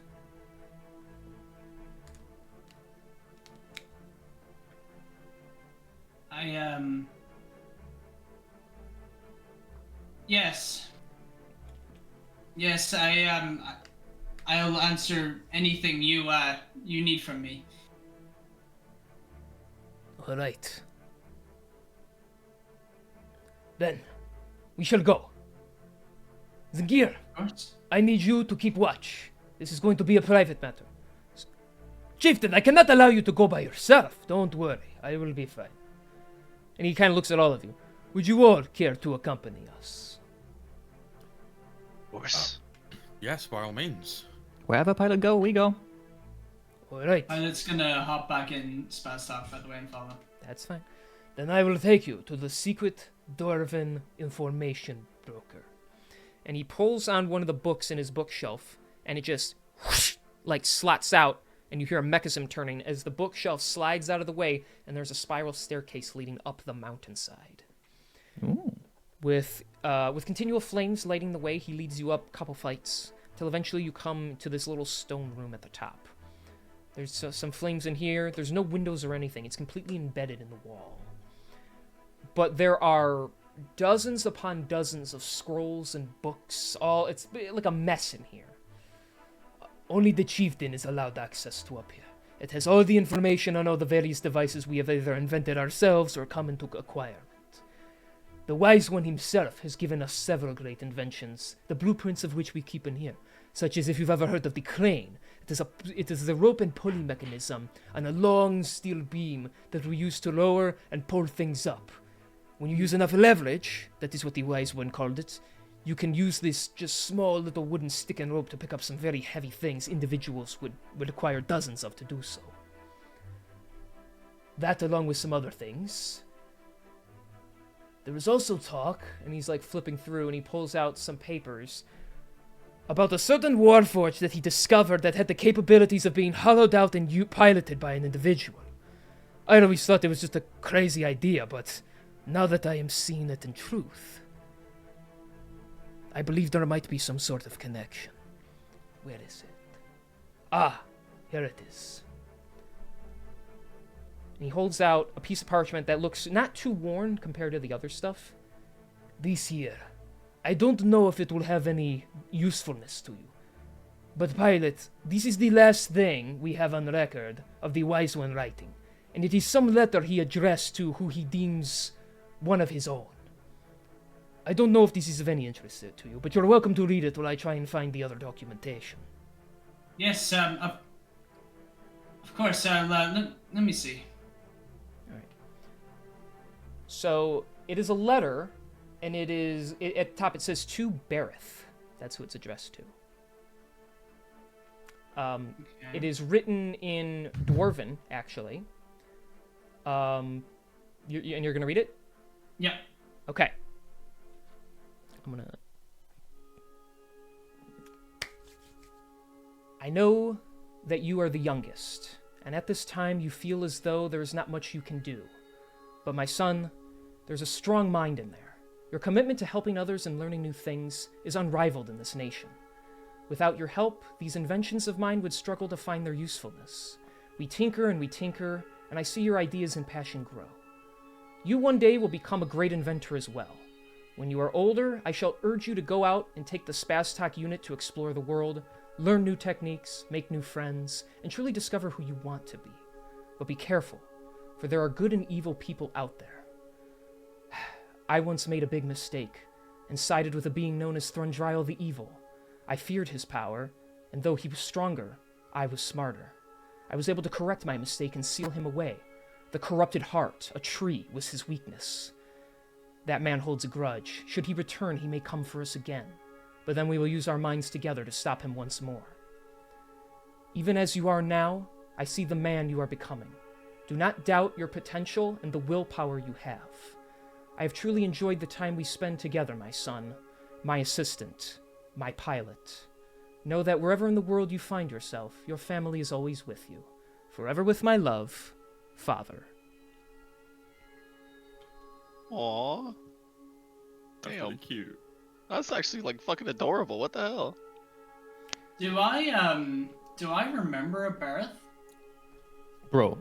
I know, I'm catching on to that. But I never Way to kill knew them, myself. Then you know the name, and you know your father's handwriting. You see him, I guess, kind of look and think to himself. Because though he's recognizing that, you know, this is him, there's something off. This, I feel like I'm living in a borrowed life. Do you know anybody by this name? I turn to the chieftain and say. Hey, Berith, I'm afraid I do not. I read the letter, and the Wise One was addressing one of his sons, the one he deemed to be his pilot, the one who tested his equipment. I knew it was kind of a long shot, but seeing as how that is the name you go by, I thought perhaps it pertained to you. Yeah, but let's just say the circumstances of where I got the suit isn't exactly ceremonial. It's not like it was wrapped up in a little box and given to me. I just can't see how he would know this, and the name, I don't... This isn't my name. Well, you said you would answer what I asked you, so I ask you this. What happened to your family? Well, it seems you already know. It seems I do. The question is, do you, young one?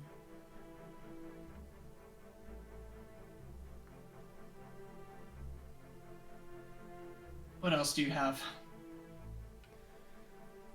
Let us see here. I have some of his inventions. And if you look at some of the things that were created, there were some sort of like parachute ejecting software, or like a system to like shoot one out of like a bag. There's one that looks like some kind of cannon that can projectile like kobolds even. You also see the designs. I love it. Yeah. You also see the design for what appears to be a very early concept for a jetpack. Oh. Oh my god, you guys have it! And immediately, Pilot jettisons from Spaz Talk, leaping over and just grabbing that thing. Just like holding it in the sky, looking at it like you would like a suit that you just got from like the tailors or something. He's just ecstatic to see this thing. We weren't even quite sure what it was, but Yeah, you wouldn't. Not just by looking at it. the chief looks over at the rest of you like, what the hell's going on right now? If it's what I think it is, well, Pilot sort of looks at it, and I guess the smile sort of fades as he remembers the circumstances in which he finds himself. I'm sorry about this. I imagine this is very confusing for all of you. Just a little. Yeah. These are all early designs. I recognize all of them. They were all things that I helped. All things I helped my father design. I tested them. A lot of them I have very fond memories of. And some worked, some didn't. The ones that did work spent 30 times trying to get to work. And a lot of times on the bench. I remember sitting at his side watching him mull over these designs. Never really took too much of a keen interest in the development. Not at that time, anyway. what Just changed? enjoyed desperation. That came in focus. Whenever I lost them, I had to, wasn't about family anymore. It was about being able to carry myself. Doing what I was so used to doing and facilitating that, and I guess finding myself on the road. Finding people that were just as stupid as I am. That's where you guys come in. It's a bit insulting, but I'll let that slide. For now. I said just as stupid as I was. Yeah, can't deny Nevertheless. I've had my own stupid moments. Nevertheless, this is a lot. The wise one, though, I never heard him by that title. It was something given to him after his time had come, as a way of remembrance of the great mind we had. Yeah. I'm sorry, I just can't... Bareth, I just never... That's what's sticking out like a sore thumb. It's just, this is the last thing I've seen of my father's. This is the only writing that I have of him, but... Bareth, I can't recall. I don't remember him as being one of my brothers, although I had many, and I had many. I don't remember Bareth. Usually most of our names was given to us based on what we did. I don't recall this. Maybe your father was planning to give you a name later? I never knew my brothers as anything other. They were older. Based on the connection it seems the both of you had, maybe he viewed you as something more special. No, I don't know about that. I don't know. I mean, he did give you an entire Spaz Talk unit to go out into the world with. That seems like a pretty special connection to me. And as you've just described, like, you spent a lot of time working on stuff together. Like, a lot of these designs, apparently you've had your fair share, and I would consider that pretty special. I was never actually given Spaz Talk. I found him. Found him in the back room of the workshop. Underneath a tarp. Room that none of us was allowed to enter. Not even me, for the sake of testing his machines. It was his own personal workshop. We were all on the main factory floor, stitching and working with hide. Basically just anything that was below him. It wasn't until... well, shit hit the fan, and I ran to hide. In the only place that I knew I could. And that's where I found Spaz Talk. I didn't even know what he could do. I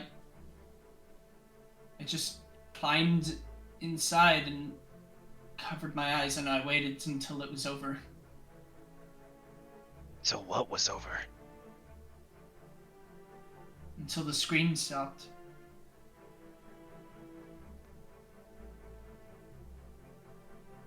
Aris will kind of approach Pilot, get down on one knee. I know this trip has been kind of hard on you, and I don't want to push you to do anything, but what exactly did happen?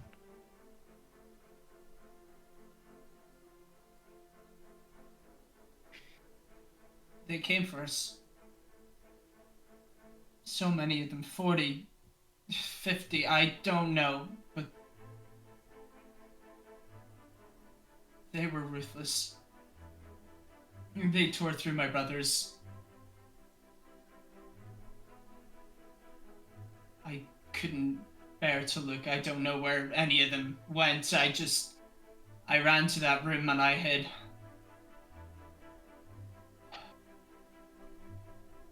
And I was a coward.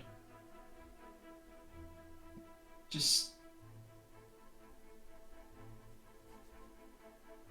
as I've always been without this suit. The only thing that helps me do what I can. I'm so sorry. I had no idea. It's fine.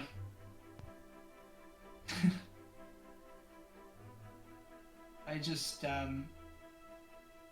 miss them sometimes. All of them.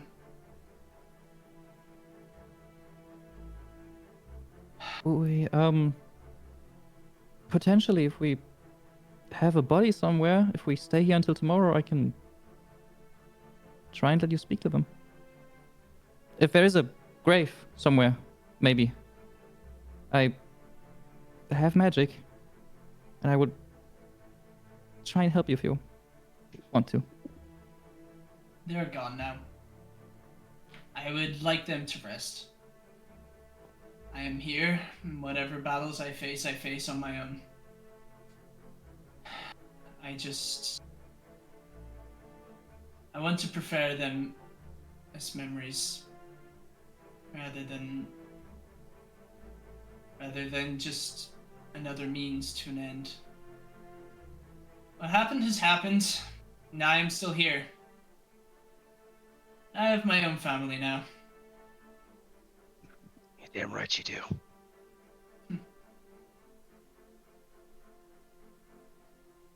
I'll do anything for you guys, you know that? You know we'd do anything for you.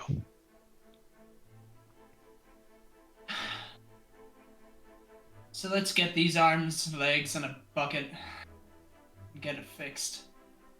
So that we can go back to saving the world. You think you can help us with that, Chieftain? Well, of course I can. If it is to help our son of the Wise One, I'll give you 100% discount too.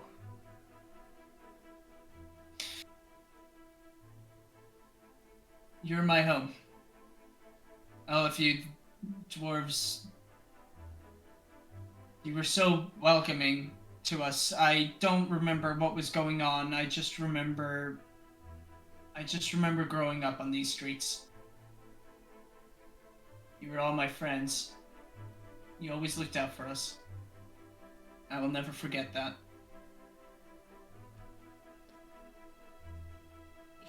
He grins, like, painfully. I am truly sorry for what happened to your family. For whatever it is worth, I read the records of that day, and know that every single one that turned on us, and that went after your family, have been executed. Hell, they were executed that day by means we're not even fully assured of, but they can't hurt you anymore. And for all the gifts your family gave us, I will try my best to give you the gift of a repaired and possibly even better unit.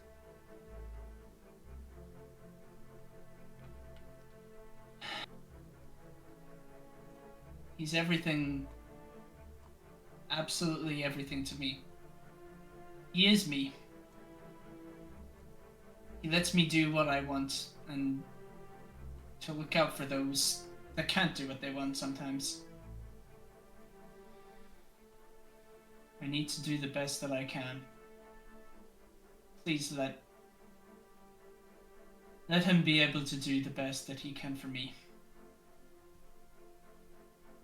He takes off his horned like crown helmet, and he puts on one that has like a monocle on it and like a light attached to it. That is what I am going to do. All right. All of you, I will have to ask you to step out for a good hour or so. I am going to take these blueprints, and I'm going to fix your unit. Do you mind if I watch you for just an hour? I promise I won't be of too much bother. There's something about watching dwarves at work that I just miss. I would consider it a privilege to have you join me. Thank you. I'll catch up with you all soon, and thank you for coming with me. Of course. Lucian will just give him like a light pat on the head and just be like, "We'll be within shouting distance if you need us, alright?" Yeah, well, this little rat doesn't go too far, okay? Let's fucking hope not. Alright, let's give them some privacy. Alright. Mm-hmm. Okay. Well, pilot, you will be given a little stool to sit on. A couple dwarves will be allowed in, only the trusted ones, as Chief Blorgeth, he takes his tools and he begins working on Spaztak. He removes certain metal plates of just the armor, nothing of major importance. He wants to keep it as, true to itself as it is. He's just removing the broken bits and replacing them with new, fresh parts. pulling out a few old, worn-out gears and putting new ones in, leaving all the major wiring and even like the quote-unquote heart of the unit completely untouched. He repairs and welds closed the wounds on the interior. He even gives you little new grips on the handles on the inside. And he begins to work away, handlebars. restoring it. What? Can we give it love handlebars? No, hang on. Oh never god. He's always still got to got kill that- it. He's just got to kill the sentimental moment. Still got that new spaz talk smell. Oh no. Do you mind if I, just for roleplay, do you mind if I add just a tiny wee bit? Yeah, you can. There's one other thing. Something that, well, if I can't help but ignore, but like, I'm no specialist. It was always my father that worked on this thing, I believe anyway. There's something about it. Something that almost seems sentient. At certain times, I don't know the conditions, but it would reach out. Act completely independently, yet savagely. I don't know what's wrong with it. I haven't seen anything like it. It's like an elemental or something. It's so fueled with hate. I don't know what it is. Could you help me find an answer? Well, when I was doing my earlier inspection, I sensed a deep-rooted life within the unit. Other than me. Well, I thought it was you, but ever since you popped out, that feeling has not gone away. There is something special about this spastok, as you call it. I'm not quite sure what, but we have been known that those who tinker with their instruments, their new mechanical devices, sometimes bonds can be formed. If this thing has sentience in it, then a bond between you and it would be stronger than any other workman in his craft. It did once used to be an actual warforged, so perhaps in its time of being a sentient creature, well, a little bit of that life is still within it, helping you in your travels. This might sound strange, but I think it wants to kill me. I'm disgusted with the others because I don't want them to worry. But there's something so evil in this thing. I remember not too long ago, it was whenever I got yanked from it and they took my friend. It came for me.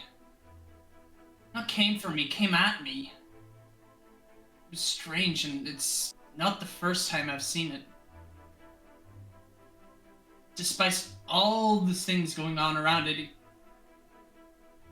I saw so much hate in its eyes. And I don't know what to make of it. He runs his hand through like each section of his beard separately as he thinks. Are you sure you want me to fully restore this thing?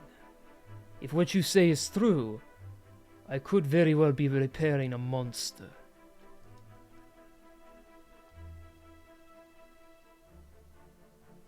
I don't know. Just know that whatever is in this thing, it's unfinished work. Something that my father never got finished. I want to see his work done, but I also want to see... I want to be able to still help. For that, I'm going to need a fully functioning machine. As you wish. Remember this, pilot. Treat the machines that you design with the utmost care and respect that they deserve. Do that, and I'm sure you will get along just fine. I will do my best. As long as you show me. Well, come closer. Let me show you how some of this internal hardware works. and we're gonna cut. Okie dokie. We're gonna cut as he runs up and like jumps up on the table to watch. We're gonna cut away while where the other 4 of you are out just outside of things. What's going on with you guys? You guys sure Pilot's gonna be okay? I'm sure this must be pretty hard on him. I can't imagine how painful that must have been. The screams he described? I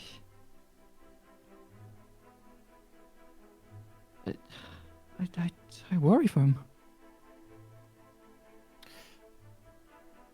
I'm personally not too worried about him. Not because I don't care, but because of the fact that. Sorry, that was Spaz Talk getting adjusted again. Yeah, that was a dwarf walking in the next room, bro.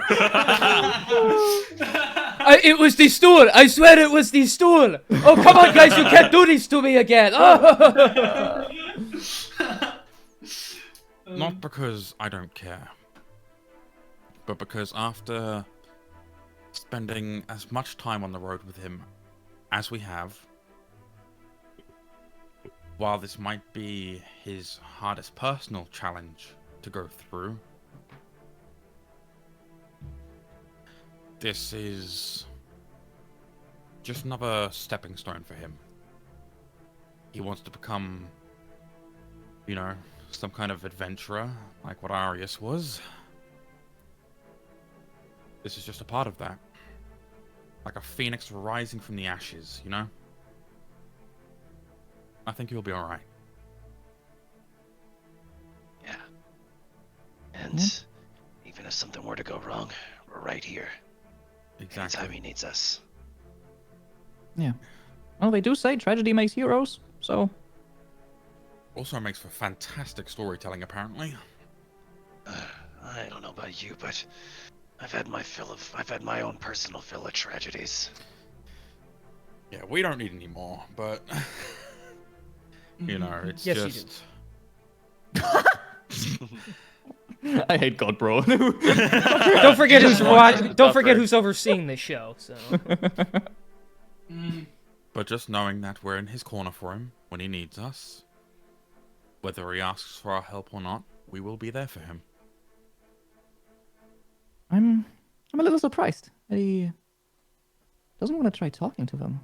I feel like if you have the chance, why not? Well, a lot of people feel differently about death and what happens afterwards. I don't know. I mean, I lost my father, and as much as it would be nice to talk to him again, I also have a certain amount of understanding about letting the dead rest and not disturbing them.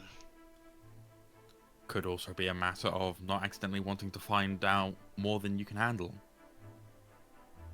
Like, there's apparently a lot going on here for him. Maybe he's just not comfortable with the idea of finding out more than he's willing to and able to handle for himself right now.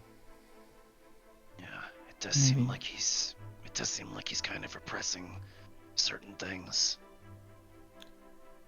I think that with time, whether we handle it in this trip or it's a matter of once, you know, we handle the shit going on with the cult of the dragon, it might be something that he just eventually takes care of bit by bit as life goes on. Not everything can be healed in a single sitting, you know? Of course. Yeah, very true. You know, it's kind of funny sitting here and talking so highly of him, you know, wanting to actually see him overcome this, knowing how many times I've actually sat there and gone, wow, I want to put a fucking shot through him. Yeah, but you'd never, right? Maybe earlier I might have, but not at the moment. Like, I've kind of come to appreciate the little bastard. Yeah, I think in his own way, he's grown on all of us. Honestly, first time meeting him, I was such a fanboy for the person that I was. I didn't really think much of him, but after seeing what he's done, after seeing the person he is, and who he wants to be, I'm rooting for the little guy. Yeah, Same. so am I. Okay. An hour and a half or so comes and goes. And eventually the four of you sitting out there waiting hear some metallic footprints smashing into the ground. Looking down the path, heading up to you from the long winding table where all the dwarves are at work in this temple, is a freshly refurbished Spaztok. The damage to the chest is gone. He's a bit shinier now with replaced parts. As for you, Pilot, Spaztok, the negative to him has been removed. There is no longer a -3 penalty to anything.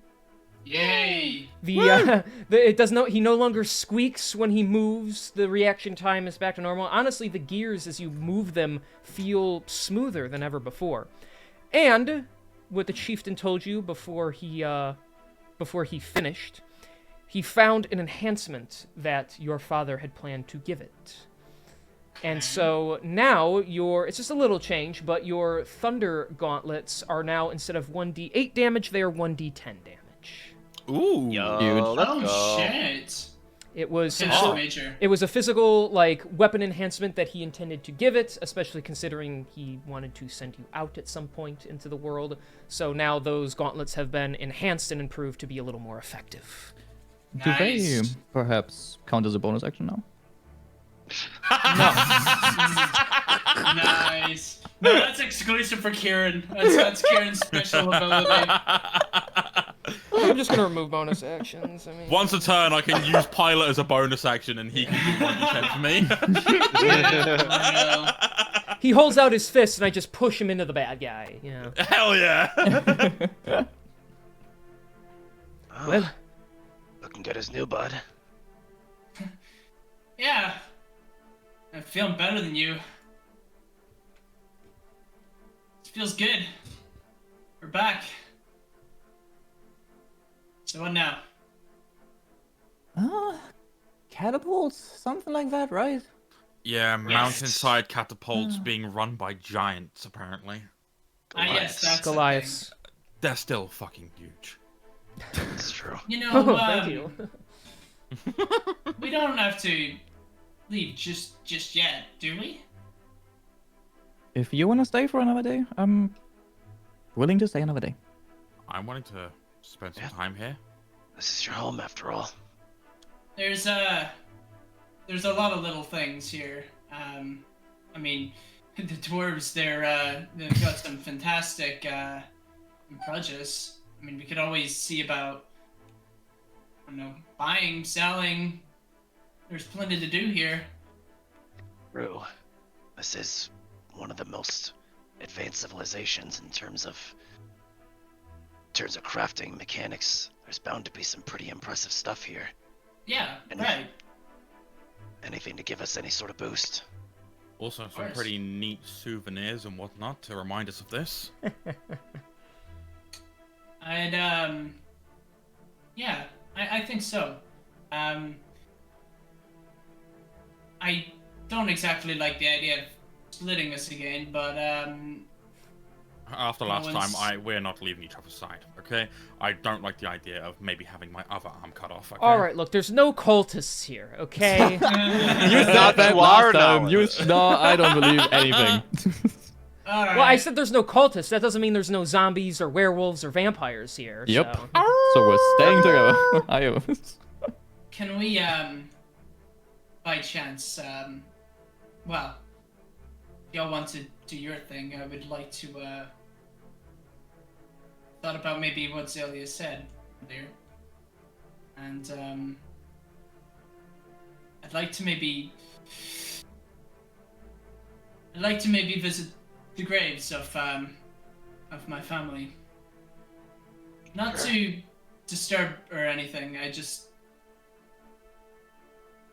don't think I ever really got to say goodbye properly. Yeah, I mean, of course. I'd be willing to go with you. Be quick, I promise. Take your time.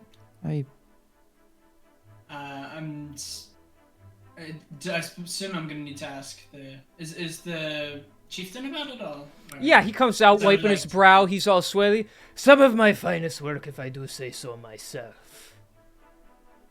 Yeah. Look, I was just mulling it over there, and I would like to maybe see my family where they're buried. Is that okay? Whereabouts would that be? He like pats like the side of your metallic hip, because that's about as high as he comes up to you. Since you're still on the top of the stairs, he points out, and you see like it's like a wide open space, and there's like a bit of like a it almost looks like a cave inside of this area. And he points over, that is the tombs over there. Not out of disrespect, but we couldn't properly name everyone, but the wise one is surrounded by his family there. Okay. Alright. Do you guys mind if we go over? Lead the way. No, let's go. Of course. And I'll head over in that direction. Okay. You guys begin walking your way through. Are you all going together? Yeah. Yes. Okay. I think so. Okay. Yeah, like, you know, knowing this is like going to be like a pretty heavy moment for him, I would assume that the whole gang wants to be there to, you know, in support of him. Did somebody say heavy moment? Alright, Oh wow! Imagine a boss fight Yo! happening right in the tombs. That'd be crazy. Watch. Just fucking somebody cast like resurrect or some shit. No, I was watch, just watch. I was just gonna. Lesson. I was just gonna play the oddly sad. shaped tree. I was just gonna play the sad music, but okay. Oh. Boss fight theme ensues. Evil bastard arrives. Ah, I found you, kobold. Ah. Hmm. We murder him. It would just be very funny to go to the grave and there's just one tree, suspiciously shaped like another tree we know. Standing there. Is that holding a staff? Oh gosh. Eldritch Blast! Yeah. Alright, so you guys make your way over. There's not a lot of like shops and stuff. There's a couple, but this place is mostly for like factories and manufacturing. They do a lot of exporting rather than just selling there. That's just That's King's way of saying we can't have a shopping session.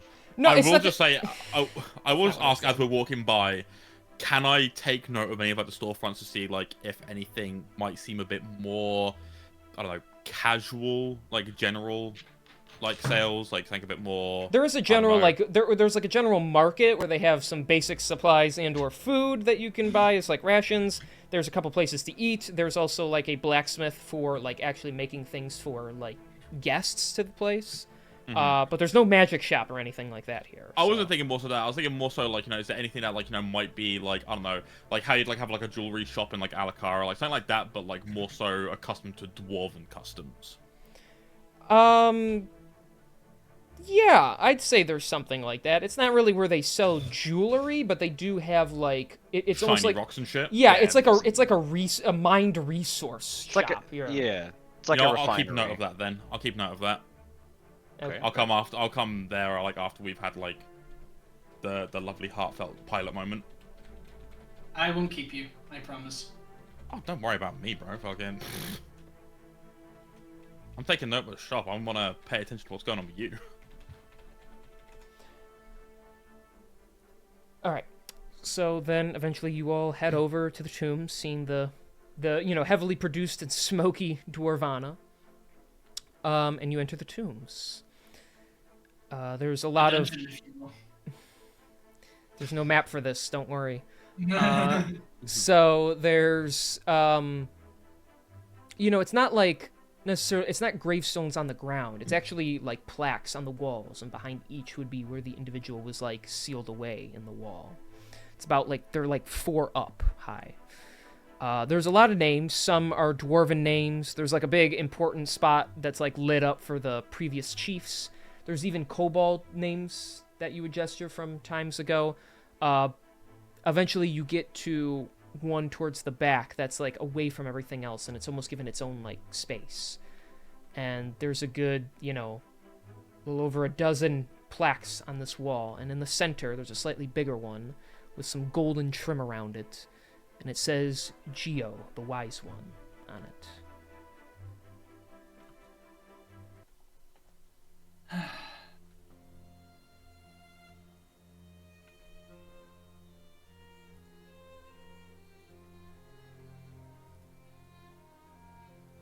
really know what I expected. I'll be honest. Do you I've never visited the grave before. This might sound silly, but Celia. Yeah.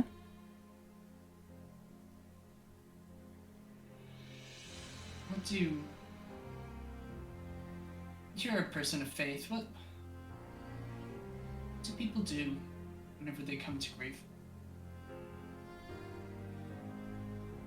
That entirely depends on you. Some people tell jokes. Others cry. You need to look inside yourself. And just say whatever's in there.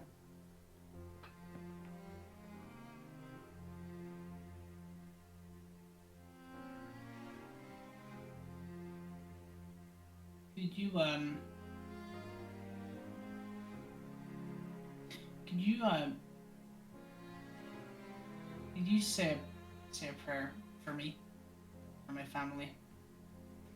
I wasn't there for them whenever I should have been.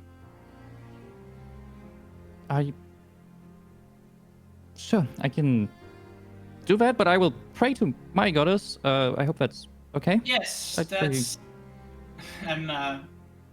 really was the one for religion, but it's the same goddess that brought back my little friend. And for that, I'm very thankful. I hope that somewhere there's a being looking over my friends, my family, wherever they may be. Angelia will go. You don't have to roleplay it, by the way. I'm just... Okay, thank God, because that would have been scary. I heard you move your mic kind of... Yeah, I was like, I'm not religious IRL, so this would be like, I'm scared. Yeah, it's fine. You don't have to. You don't have to roleplay it. I just wanted to say... Yeah, to make it easier, she will go on one knee and ask her to give you her your hand. And if you do so, say a little prayer, hoping that your family has found their way between the rivers and the mountains that Zilia's goddess stands by, since she's a goddess of nature. Thank you. No problem. Right. I sort of dust myself down a bit. You can't see him because he's inside Spaztak, but he is absolutely just clouded in tears right now. But right. Let's we need to hit the road shortly. Let's see the markets, see what they have before heading out. Right.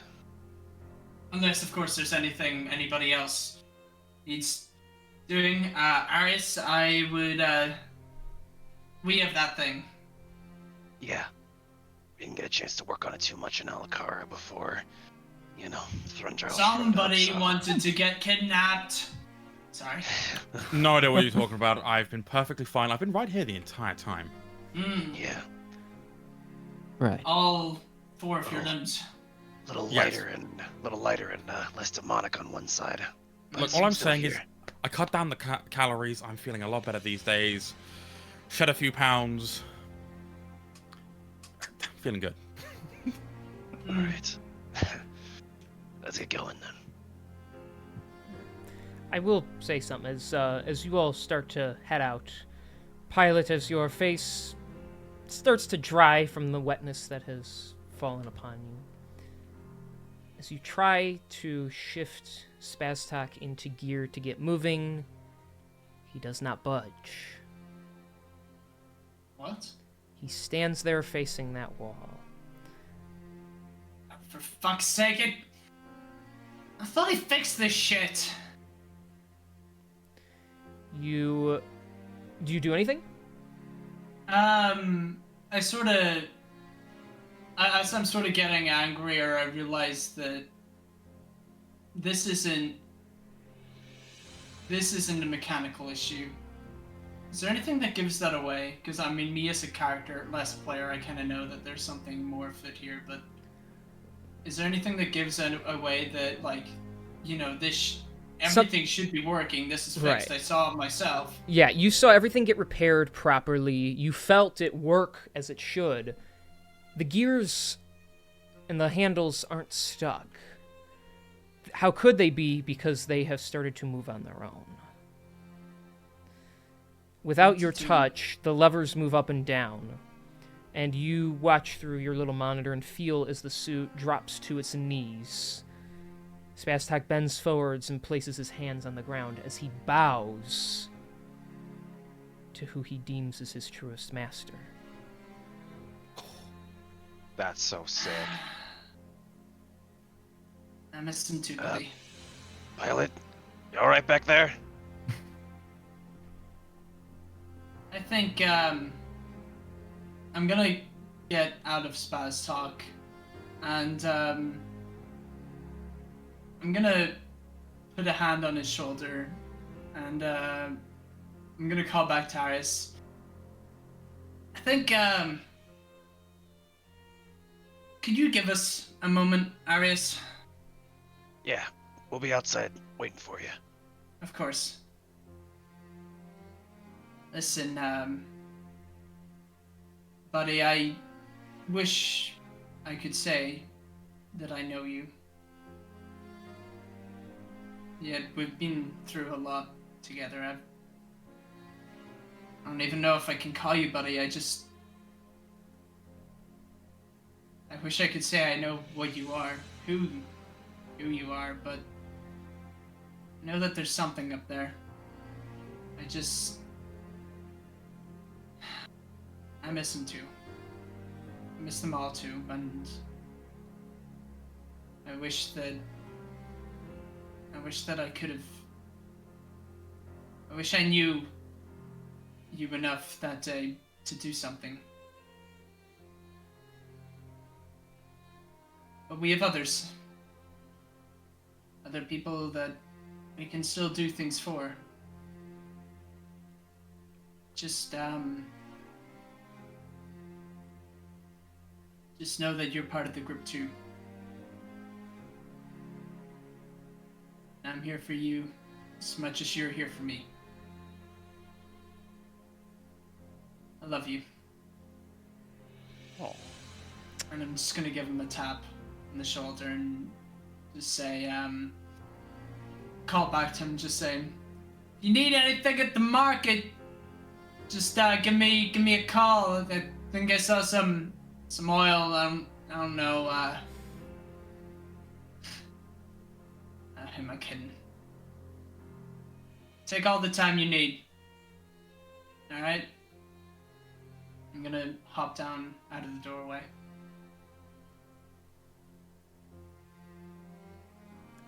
Are you leaving it or are you waiting for it? I'm just gonna wait outside the door for it. Okay. He'll say his piece, or come to terms with whatever he needs. It needs. Stand there, waiting for a long while.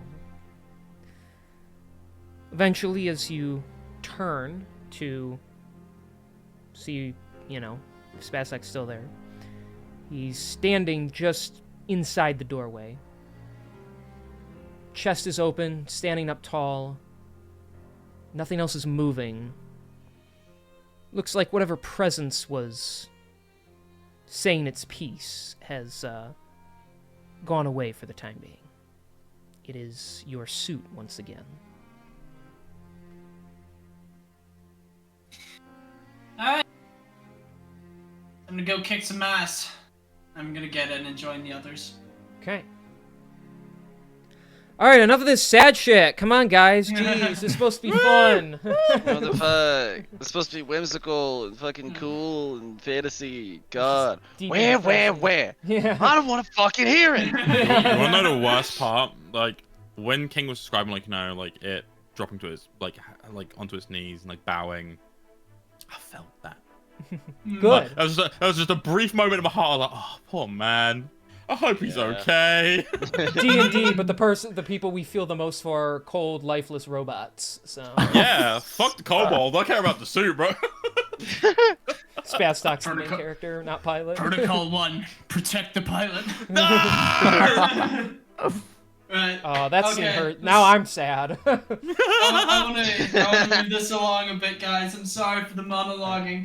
No, Yeah, dude, this is monologue your part. episode, Yeah, dude. this is Take literally it, your own thing. it. Yeah, own it, man. Come on. Don't ever be sorry about that. Yeah, bro, this is your time. Come on, we're gonna find you a I hot love how we're all kobold just- bitch, and you're gonna get laid. Let's do it. So. I love how we're all just Can I be aggressively her? yelling at sketches. No! Just like, Bro, Just like what? Sorry. yeah, we have Before to you were bully rudely interrupted by Sketchy the into twink. taking his backstory moments. So. Come full circle. Go through an arc, damn it.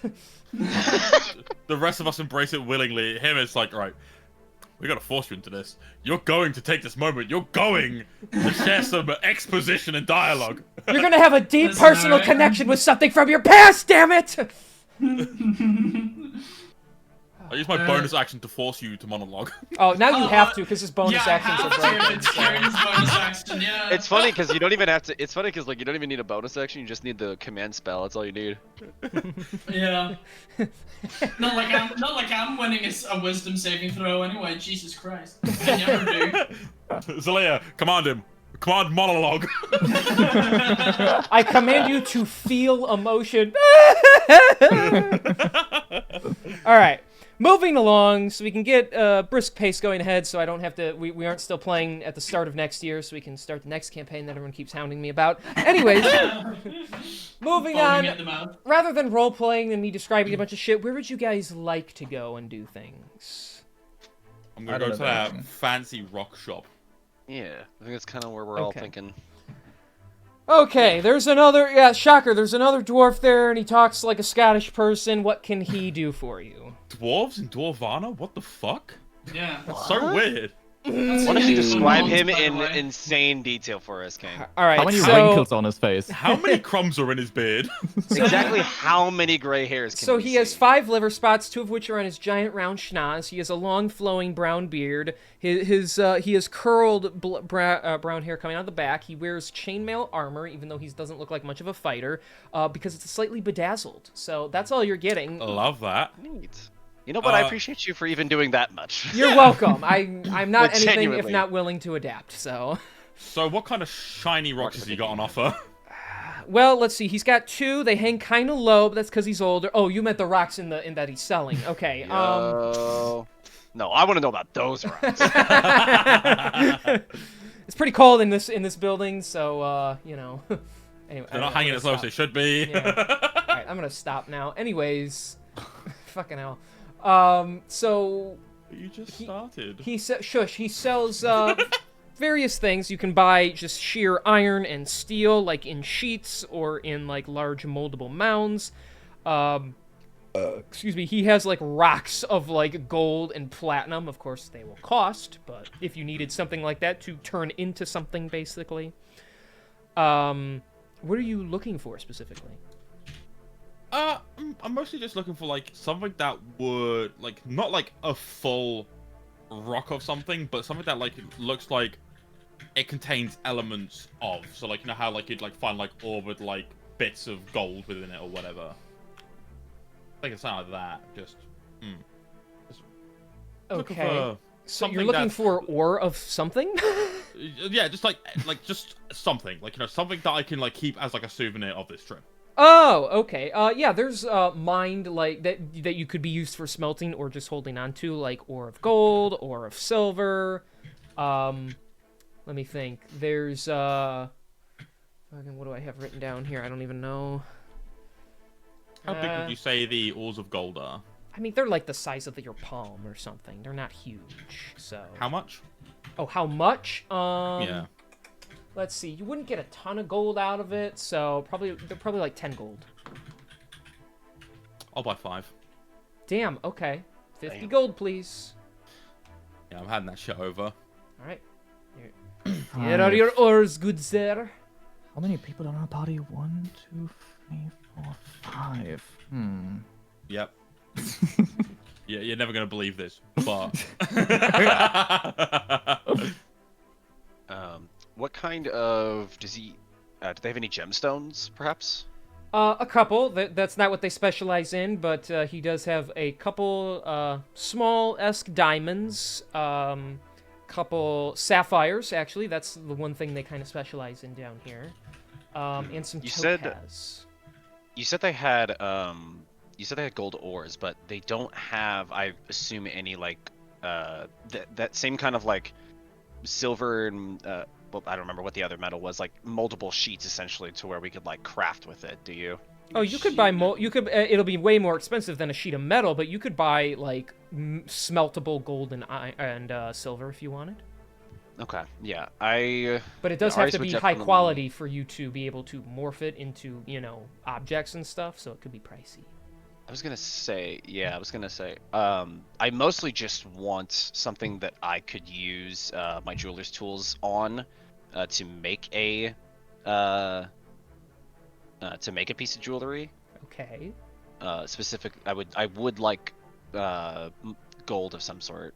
So you just want like a block of gold almost kind of thing. Yeah, I mean honestly, because like I probably wouldn't even need. I could probably make like. What would you say, King? Do you think I can make like 2 to 3 pieces of jewelry out of that, depending on size? Yeah, like if you got like a bar of gold, you could probably get like 3 pieces of jewelry out of it. You're gonna lose, some material in order to make it, but yeah, you could get that out of it. Yeah. Okay, I think that'll work then. Bar of gold. How much would that set me back? 500. Yeah, that sounds about right. Is our Hawk, is our telepathic bond still up?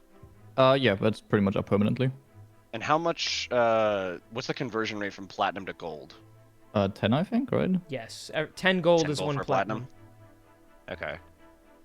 Okay. All right. Yeah, we'll do.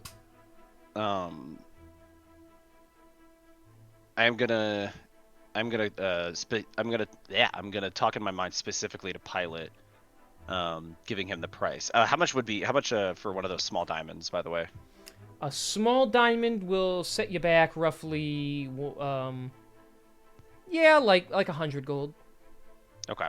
So, yeah, I'll give Pilot kind of the price and ask if he's willing to split the cost with me. So about 300 each. Yep. All right. I'm gonna do So, I'll put down 300 gold if you're willing to. Yep. Cool. All right, he will graciously take your money and give you one of the small but like evenly shaped diamonds all around, so it's it's not all wonky looking or anything. It's not pretty. So it can be like inserted into things and look like jewelry. And then he gives you a small golden bar. Awesome. Anything else? No, that's me for my services. Oh, yeah, I have one thing actually. I've wanted to do this for like fucking 12 sessions now. I have a scale mail that I want to sell that I've just been carrying around with me. You've had it the whole time. Yeah. I love that. The dwarf will, or say he better recommends you go to like the blacksmiths to sell that because he doesn't specialize in armor. So. Yeah, I would like then go to that would be the next stop. Just to quickly sell that thing, so that it's out of my inventory. Okay. Then you can sell that scale mail. It's not the strongest stuff, so they're only gonna give you 50 gold for it, but... That's so fine by me. Okay. Yippee! And there you go. Alright, I'm done. Anything else, So, everybody? Based on everything that we've done today, Pilot, would you say that your business is here is done, or would you like to stay another evening? Looking over towards Arius, I'm just gonna sort of go, I could use the forge. literally, I will not be too long. Give me, and I'm gonna sort of go to Arius again, just sort of go an hour, 2 hour, 3. Like I'm waiting for him to like. He's trying to read it off his face. Yeah, like to nod or shake his head, sort of like as I'm going up. Do you need some help? I can help out and it'll probably take a little bit less time. Yeah, I think that sounds like a good idea. Alright, well, I'll Won't be long. Okay, go ahead and you can use a rentable forge. You don't actually have to pay for it. You can just work in there. So wholesome. I also specify you guys can see, you know, the sky. It's just you're kind of like down in the mountains, but you can see the sky. The sun is starting to go down. It's starting to turn to night. Just so you're aware, you have been here like it took you some travel time, and then you've been here several hours now. So Yeah. just so you're aware. Well, in the meantime, shall we look into accommodation while they're sorting out whatever they're doing? Yeah. Albertus? Completely forgot about Bro's here with us. He's A-posing in the corner. He's like, hey, what's up, guys? Albertus. He's just waiting for somebody to press Y on him. It's about damn time someone gave me some voice lines. Yeah, we should probably go find a place to spend the night. I don't really want to travel during the evening times. All right. Well, while they're handling that, we'll take care of that then. Alright, let's go get Schlump. Schlump. Fuck you, that's funny. I chuckled. Alright. So you guys are gonna head off to. There is like a little like cozy inn that they offer. Mm-hmm. It's a really small place. It's 5 silver per room. So 5 silver per room, and because I'm bad at math, there should be at least 300, right? 25. you go to put all that on the table. Zuli has to put like her hand on yours, and be like, no, not like that. Not 300. Yeah, it's like 25 gold. 25 silver even. 25. Yeah. I'm giving him 3 platinum pieces because I'm feeling generous. Wait, you said 25? 25 silver, yeah. I'll stop your hand. I'll be like... She'll look at you like with an eyebrow raised. She'll be like... Oh, okay, 20 silver. My bad. She starts nodding.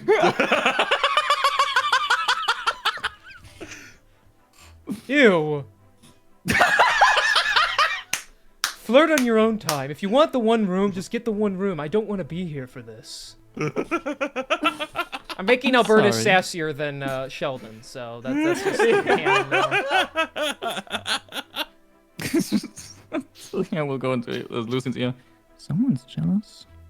Apparently, I don't know why though. Like, nothing going on here clearly, right? Nothing. Well, oh, that reminds me, Albertus. I know that we've not really had much time spent together, but as a token of friendship or the assistance you've provided, I'm going to give him one of the small ore rocks that I'd purchased. Oh. Like you know, it's like a little trinket, like remind him of like this landmark we visited together. Okay. He'll pick it up and like his eyes will kind of like glow up from that and be like, "Oh, how cool. Yeah. I always love exploring new places. But I'm going to lie and tell people I mine this myself." I think that's fair enough. I know I give you a lot of shit for, you know, my ass, I get it. Yeah, but despite that, I do appreciate it. Everything you have done. Well, as much as you guys make me really mad sometimes because I can't help my condition, you did also help me get treatment for it without really any second thought. So I'm glad I associate with you guys and not some really horrible people. Yeah, you kind of got lucky with that one. There are some fucking awful people out there. Yeah, that's... Ooh, we've seen them. We're gonna go and beat them up tomorrow, aren't we? That's if we're there fast enough, yeah. Should only take us like a day or two to get to where we're going, right? I actually don't know. Probably. We'll ask for directions, like, when we're leaving. Yeah, I think until the other two find their way back, there should be like some kind of like place we can sit down and get a drink while we're waiting for them to be done, right? Maybe it was like somewhere that they can clearly see us, like outside tabling. Yeah, I I think there's like a restaurant just around the corner there. Yeah, then we'll do that. We'll get ourselves like a table for 5 and wait for them in the meantime. Good idea. Let's go. So that's what we're gonna do in the meantime. This isn't gonna be like one of those third wheel things, is it? No. I promise you, I'm gonna save all the sappy stuff for later. They find like a table to sit at. Zelia sits on Lucian's lap the whole time. Yeah. Table for 5. Oh, that's fine. We only need 4 seats. 4 rooms, 4 seats. Yeah. Hey, you know what? We're saving money.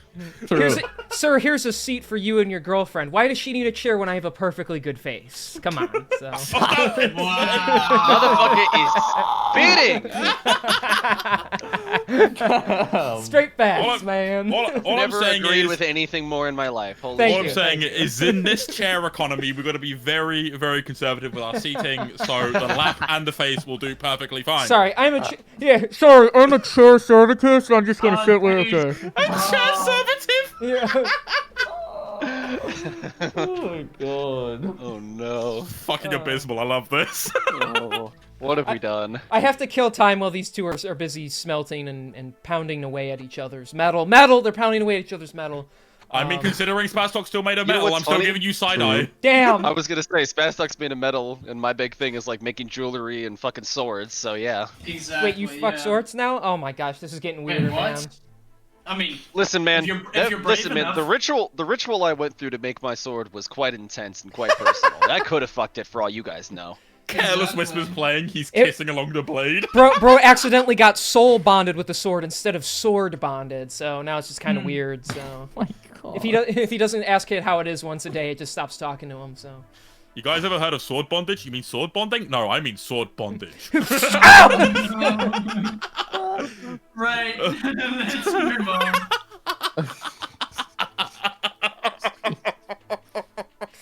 And on that wonderful note, the two of you go to the forge. You begin smelting and crafting various jewelry items from the resources that you procured. Around roughly how long do you guys think you'll be? I'd say probably. I don't know. I don't know like real time. I don't know like real world. Fucking. Probably be like 2 hours, we'll say. Yeah, I think 2 hours is a safe estimate. Okay. I technically I phrased that wrong. I meant how long will you be like in this moment? Like how long do I need to kill time for until you're both good to go? No, I mean, I think we'll be. I think it won't take us longer than like maybe an hour or two just to get everything kind of crafted, and then we'll make our way. I think we kind of assume that because it's about nighttime that they have probably looked for accommodation. So Yeah. after that, I'll be like, Where do you go to? Do they have taverns and keeps in this place? Who are you saying that to? Are you saying that to me? I'm saying it to you, yeah. Who lives here? I mean, yeah, it's no different. I mean, typically the dwarves are not exactly that open to outside traders or, tourists at the end of the day, unless you like the sound of metal and the smell of smoldering iron. It's not exactly much, but There's a dwarf sniffing what he's working on as you're doing it. Just. Oh. Yeah, I was about to say, like, this entire campaign, Lucian's been huffing black gunpowder as he's been firing shots. Like, no, the smell is not a problem. Yeah. If you live there anyway. But I'm sure you can. Less than ideal, but I'm sure you can find maybe workers sort of. Typically, whenever people are working, they maybe move to different regions who specialize in different folds of metal. I'm sure we can find some sort of inn workers use to, I guess, reside. Oh, let's see if we can find them then. I'm sure they've already found it. Yeah, hell yeah, why not? All right. Then once you two are done, you travel around for a few minutes until you see 3 familiar-looking figures sitting around eating. Zalia basically joking that she might leave her chair to go sit somewhere else, apparently. Alberta's constantly face palming for some reason, so. For some reason. I'm gonna guess that like Lucian will see them like approaching. To which he'll wave them down and be like, "Ah, over here. We've got ourselves a table for 5."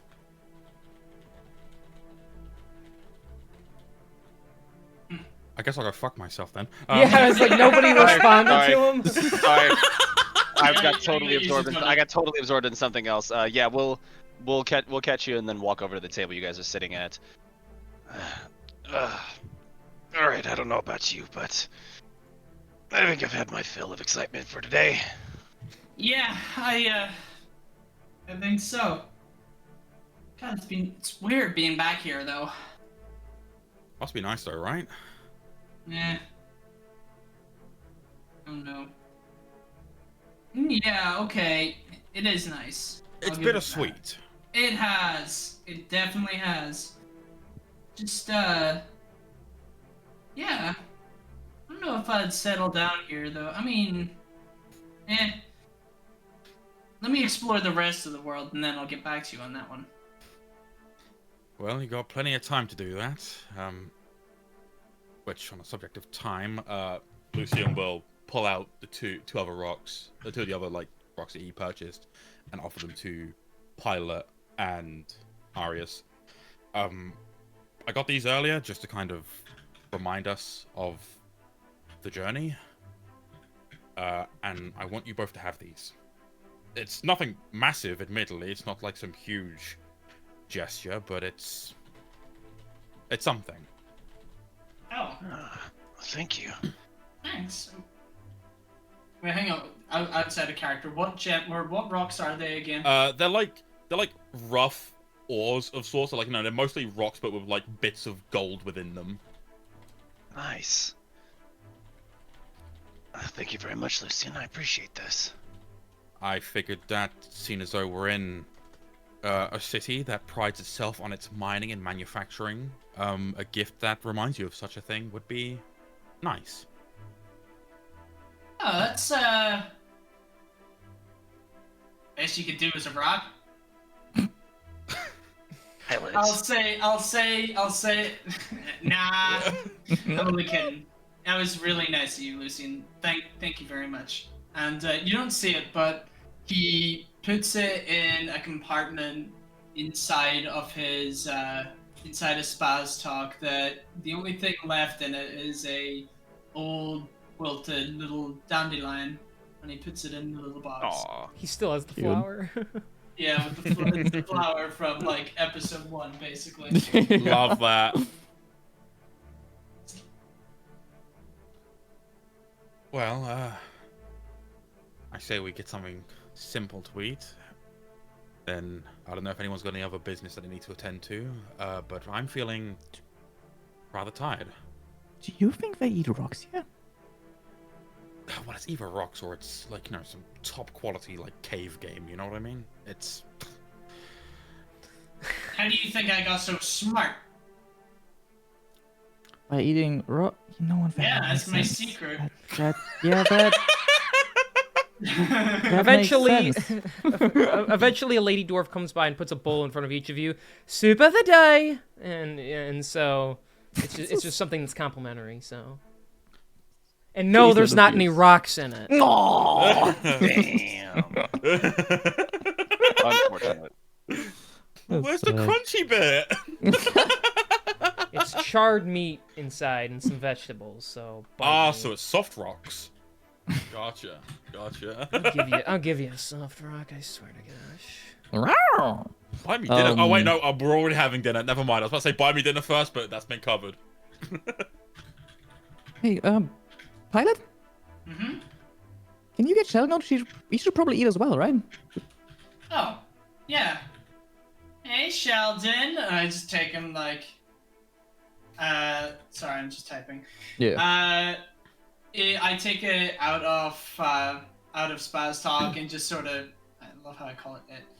I take him out of Spaz talk and just sort of hold him, I guess, above the soup. Although I like, as pilot, I run like a finger through it just to make sure it's not too hot or anything. No. And I take a spoon out and I just set the spoon sort of like on the table and allow him to sort of eat away at it. Love that. But for the first few times, as he's going to take a bite, I just pick him up and move him a little bit further back. And then I just kind of go, nah, and then I eat away. That's so dumb. That's funny. He's all like holed up in the shell, but eventually his head kind of like comes out and sniffs, and he starts like nipping at the soup food. So Love that. He's so cute in that form. I know, right? So, say like we were to get a whole meal king, how much do you reckon it would set us back? well, About an hour. An hour! An hour! all right. Now the price is going up. That's gonna be 30. That's gonna be 30 silver for the 5 of you total. That's not too bad. I can cover that. I'll cover it. You It's sure? my treat. Yes, it's my place. I never pay for shit. True. You're all getting covered. And I'll cover the rooms as well, alright? They've I already appreciate you been guys. covered. I've purchased them. But I'll do you a favor someday. take your time. Just keeping yourself alive is enough for now. It's a struggle as it is. Yeah. All right. You guys dine on some fresh cooked dire wolves, and Bro, we eat fucking hard. Holy shit. Hell yeah! yeah, What the fuck? with a side of string beans and Just casually feeding fucking Sheldon a string bean from across the table, like, yeah, go, eat it. yeah. The head pops out, takes a bite, goes back in the shell. Meow, meow, meow, meow.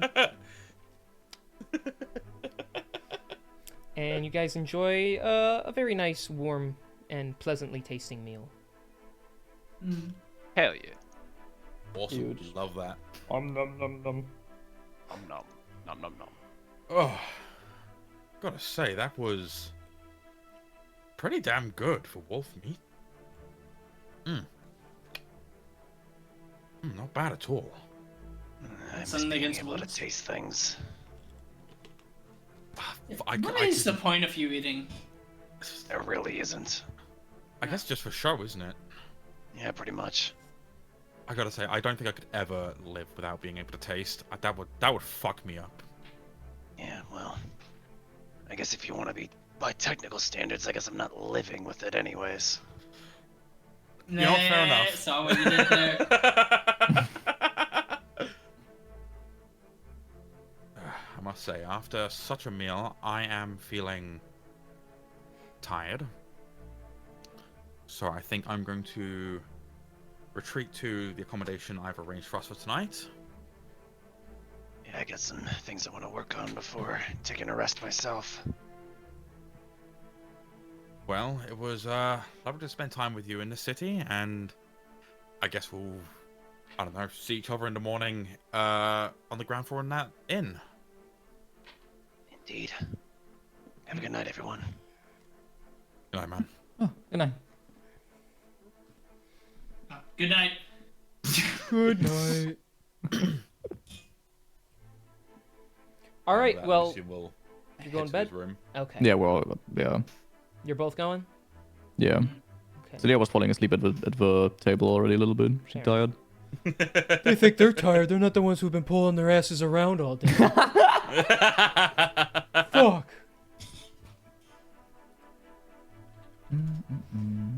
Oh, I'm gonna go to bed too.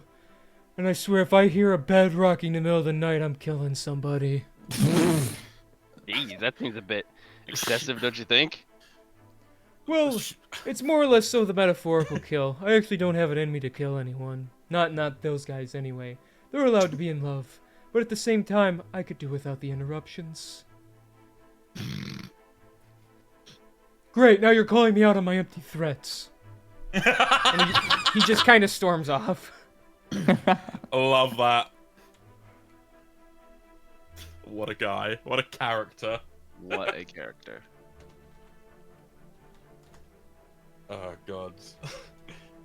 Lucian was going to give Zelia the rock tonight, but, you know, it's a matter of like, oh, she looks fucking exhausted. I'll give her the fucking trinket in the morning.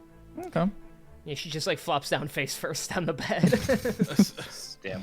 Lucian really be autistic coded, be like, I like you guys. Here's these cool rocks I found. Hell yeah, bro! What about the two of you? Well, besides working a little bit on some of the different jewelry pieces that I've been kind of... I've got so many of them now. Like, I've started like 3 different fucking things. Which is just like me in real life. I was gonna say, way to not have commitment to any one project and just starting the next one. Quite literally me all the time. ADHD looking ass. Yeah. Never gotten diagnosed. I really should, but that also requires effort that I'm not willing to commit to. Okay, new choice of phrase, lazy ass. Yeah. But yeah, that's pretty much all I'll be doing is working on that. And eventually taking your 4 hours of just recuperation time. Yes. All right, Spaz Talk, what about you? Just going to bed, or? I'm just happy to be here, man. Okay, then I'll just assume you go to bed too. And everybody will long rest. And you'll fall asleep to the rhythmic hammering of various anvils off in the distance of this very busy city. Closing your windows because it smells like smoke everywhere. Love that. And when another day, a new dawn, the sun rises, and you only have 30 days remaining until the curse upon you Holy takes shit. over. A month left. You're officially fucked. 2/3 of the way through your time. 2/3 of the way through your time. Damn. We'll manage. Damn. Probably. We're goated. I'll just railroad you to manage. Anyways, you awaken the next day, well rested, long rested. What are you guys doing? Well, upon waking up, like, you know, Lucian would, of course, get dressed and whatnot, but then he'd wait for Zelia to wake up before, like, doing anything. Zelia would be awake before you, like, because of a Oh, yeah, because 4-hour... fucking 4-hour thing. Yep. If that's the case, then, She's just staring at you while you wake up. Hi. Yeah, just standing there. Are you awake yet? after getting dressed and everything, like, not get himself, like, woken up, he will take the 4th rock out of his bag and he, like, you know, sit beside her on the bed and just... I wanted to give this to you yesterday, but I could tell you were tired, but I want you to have this. I know it's just a rock with some shiny bits in it, but much like the shell that I got you when we were at the beach, I want you to have things that remind you of this, our journey, and everything that's come of it. Right, I remember. The evil shell putter? Yes, the evil shell putter, and definitely not me.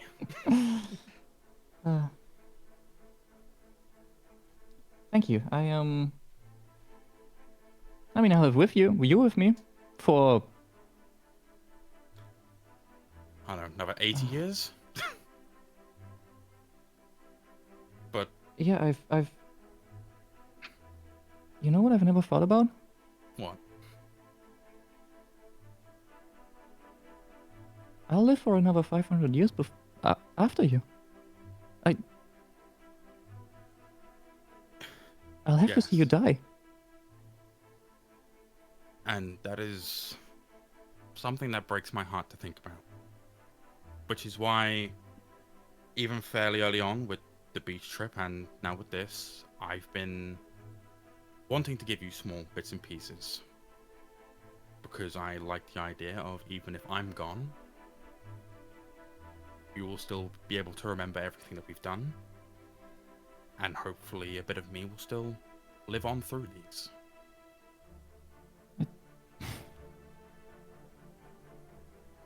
This sounds stupid, because we've only known each other for 2 months, but I don't think even then I'll ever forget you. No matter, even if you didn't give me anything. You're I- just too impressive.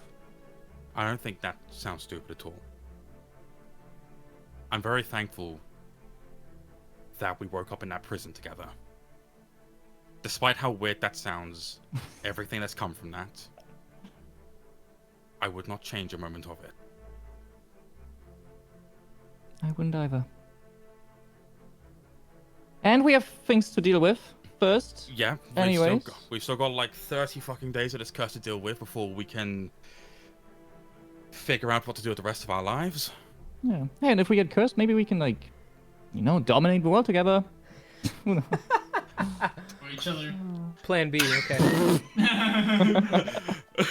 World domination, baby, you are my world. Okay. Oh, Lord. Yes, no matter what happens, I'm going to do my best to be by your side every step of the way. 2 months or not, I am certain that this is the path I want to take. Me too. You're my first, you know that? Unsurprisingly, you are... That also goes the other way as well. Yeah, I don't believe you. Well, there's not a lot of women who are actively hitting on someone who is shy about getting topless. Maybe Well, not so much that's- these days, but... But that's the adorable part about you. There's such a soft side to you. Well, Sorry. Look, I appreciate that, but... Thank you. You don't have to thank for anything. I have to thank you. If it weren't for you, I'd be dead. Floating in that space where there's just nothing going on. You know how awful that was? Going there not feeling a thing? The fact that you came back pissed off, angry, and yellow, I'm going to assume it was awful. Yeah. I'm never going back there again. At least not by plan. Well, I plan to do everything that I can, for as long as I can, to ensure that, to the best of my abilities, you never have to experience that again. And with that, he's just going to wrap his arms around her tightly and just hug her.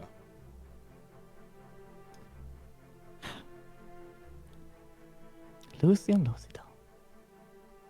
Addison Smith, also known as... Yes. Asshole. Secret identities. I'm glad to have met you. And she'll, return the hug and hug you a little bit tighter. And then after our sweet little moment, he will disengage from the hug and, they'll head downstairs together. Yeah. Wonderful. Wonderful. It's how we talk to each other IRL, by the way. I was gonna say, we you don't. guys are Doesn't so... like... Yeah, alright. That's what I'm telling you, bro. Like, God, if we weren't on Twitch right now. That's why I stream. It's not even about sharing the gameplay anymore. It's about making sure they don't say anything too bizarre to each other while I'm in Oh the no, stream. we definitely would, even on stream. Oh, yeah, bro, you might be It's streaming on... it just doesn't fit the characters right now. Yeah, so- you might be streaming on Twitch, but I'm streaming on Twatterbait, bro. It's crazy. that's what I was about to say. If you wouldn't be streaming on Twitch, these motherfuckers are streaming on on fucking like OnlyFans or some shit. Right? That's the level. Well, if we ever got famous from our D&D role plays, then we'll create our fantasy, lustful No, OnlyFans Fantasy role erotica plays. play. Yeah. Do It's not just even sex scenes joke the about entire time. Yeah. Do not even joke about it because You ever these wonder what motherfuckers happens when our would- games fade to black? You'll find out now. That's the trailer for the OnlyFans game. The exclusive For $10 a like, month. The paywall content is just these two in a VC. Oh God. Oh man. I'd it's buy true. that for $1. Fuck these guys, man. God. All right, so are you guys leaving this city now? Yes. Yeah, Yeah. we would try Okay. to make our way towards the catapults, right? That's the next thing, I'm pretty sure. Yeah, Well, that's the just- next item on the Just agenda. want to point out, I'm so glad Pilot is from like the most peaceful city we've been to so far. Yeah, I know. fucking Right? Just kidding. want to point that out. Oh yeah, Such a nice city. oh yeah. I should roll to see if you guys get mugged on your way out. I'm just kidding. Yeah, If try and make them anybody stealth is past dumb me. enough- Try and if make it- them stealth past me, bitch. If anybody is dumb enough to try to fucking rob us, I'll be shocked. Quick draw class feat. Suddenly there's a body in the streets, and we're leaving faster. That's crazy. All right. But yeah, Well, we are unless you leaving guys have other anyway. What business. happened to that guy? You're all. No, he I don't tried have to- no tried business. to come after us. All right. No more business. Then you're. Yeah, you're no on more out. business in the city. Okay. Then you guys get your horses back. You suit up and begin to trot your way out of Dwarvana. The dwarves nodding you farewell as you head out back into the mountainside. And lucky for you, the location you are seeking is also on the mountains. It's just further further south. So Woo! Wow. so you guys are heading for what exactly? Well, we're I'm heading gonna for look the for session. Goliath catapults, which I don't remember the exact location. I don't think we. I'm looking for my notes, right, bro. I don't know if we. Were we ever- even given like an exact I location? Not an don't think we were exact, given no, an exact. but- Yeah, we were just given like in the mountains. I'm pretty Do you sure. even know who sent you on this quest? Of Sorry, course. he didn't he? Mm-mm. It wasn't him that it- requested it specifically. Yeah, but we were in a meeting with them, so it was one of Sounds the like it was a- one of the new allies that we were talking to. Yeah, I was curious if someone actually had a name of who you, because like you did the thing for the Dragonborn guy Rizoros. You helped him out. Yep, we did that. Oh, it was the monks! Hold on, Dresner Goliath leaders is in possession of a lock-on catapult in Coldurum, apparently. So we're looking for some guy called Dresner. I don't. Yeah, we're looking for know. Dresner, and the mission was given to us by the monks. Correct. Vincere, I believe, is the name of the leader of the monks. Yeah, they. That was the information they found out. They're enemies of the Goliaths, and they said this will be a good stepping point for you guys to take this thing down. So. Yeah. Okay, because I am sick of describing fucking travel, I'm just gonna send you there. I don't care. All right. So. Yeah, that's. Whoa! But random encounters. But King, describe the longing glances I shoot Zalia's way as we drive. Don't do that. Those are implied at this rate, honestly. Yeah, they're just a given, and Albertus is like fake gagging to himself. So as he pulls ahead the carriage. All right. Every time we stop because they both just happen to need to go to the toilet at the same time and go off into the woods. Whoa. We're Why not does it even take at them that 30 point minutes yet. to go to the bathroom. Yeah. 30 minutes is generous, bro. 10 seconds. I can enhance your Oh, ability. Don't worry. Okay. Okay, Oh, cool. God. 10 Shut minutes. up, magic. You guys have 3 minutes. What are we gonna do with the other 2 minutes 37 seconds? Fucking stupid, dude. Alright, Cool. so, Can I say Luis- something really dumb, really disgusting? Not disgusting, but. So You're gonna say I have it an anyway. invisible mage hand, right? No, no. Bro, my colleague is watching this. I'm gonna get This my isn't one of those Let- weird anime Cody. comics that you read. Okay. Let her Like, cook. Let her cook. I refuse. Her brain is cooked. I am closing the kitchen down. You're Thank closing the you. kittion down. I'm opening up VGen and looking for It's NSFW shut artists down for right now. unhealthy living conditions. So, Lord. Bro is shutting down the Power. kitchen, but I'm commissioning an artist as we speak. The seed has King. been planted. The vision is seen. So we can move away from this. How much time does it take for us to get to where we're going? About 5 hours, okay? This isn't gonna That's be not days bad. and days. No, you were able to move at a very swift pace thanks to Albertus. I almost called him something else by accident. Because now my brain is Albatross. shot. No. I will note that as you move further and further through the mountains, the air gets colder and colder. Not just colder compared to being in Dwarvana, but it starts to get slowly more and more frigid to the point where you start seeing frost in the grass around you. Interesting.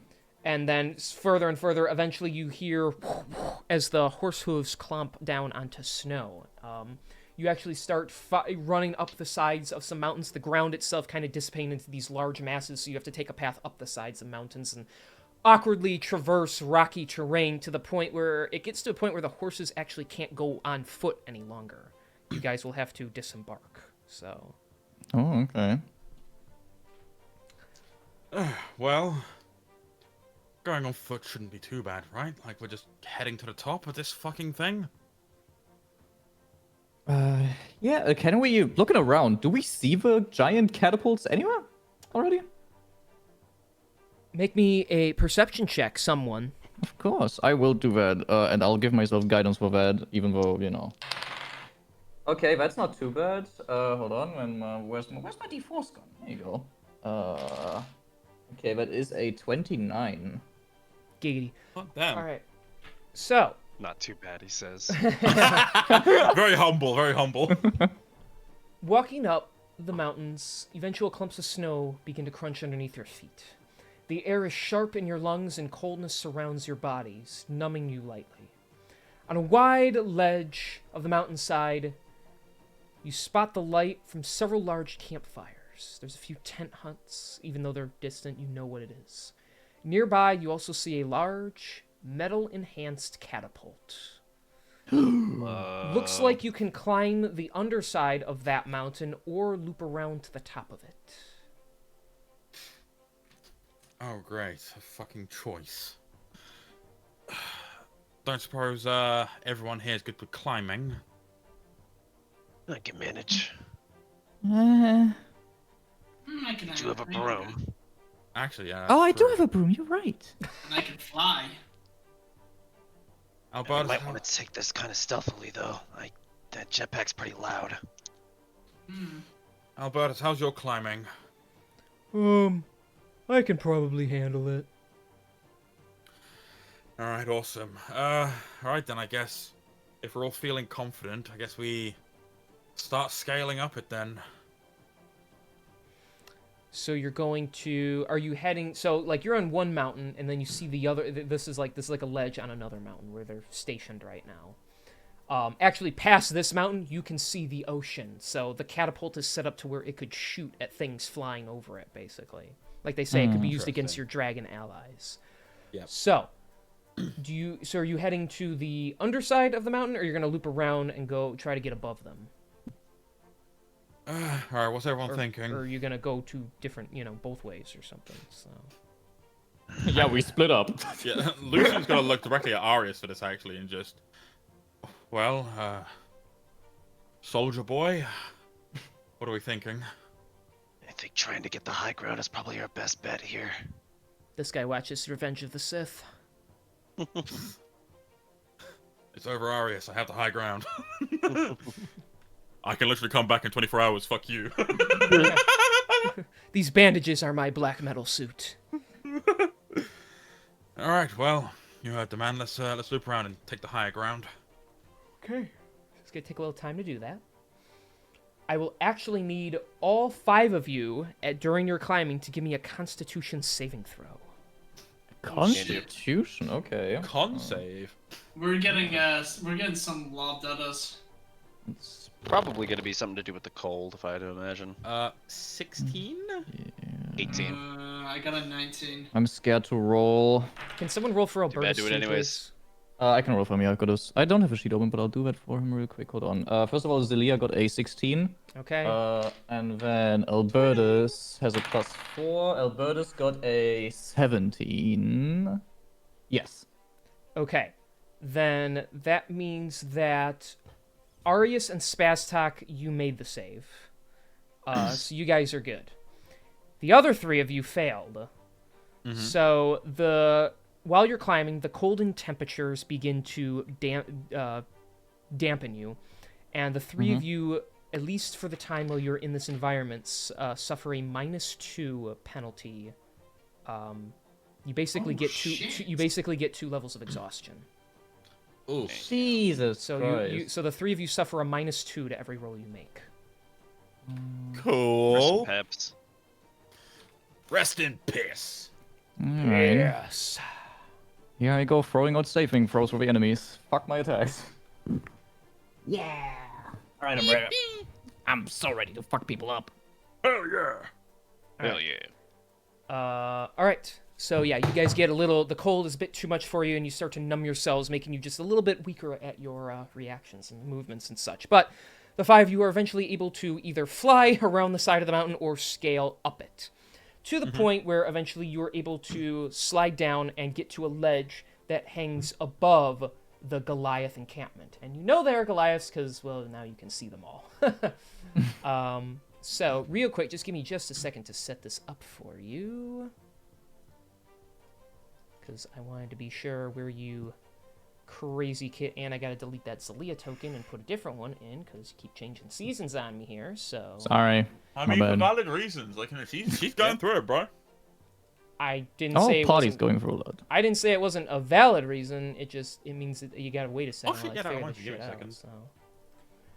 Okay, there we go. That didn't work, cool, there we go. Fucking hell. Okay, na-na-na,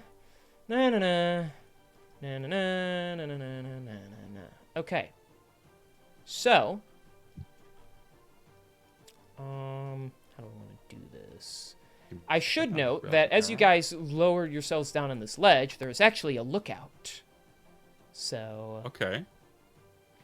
we'll say as you guys get down here, I'm just gonna put you like that. Okay, there we go, there we go, there we go.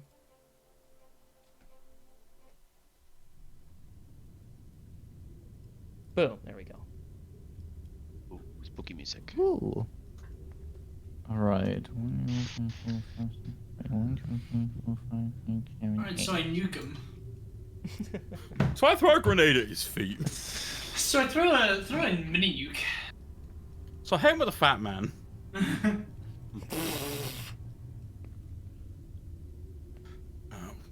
Alright.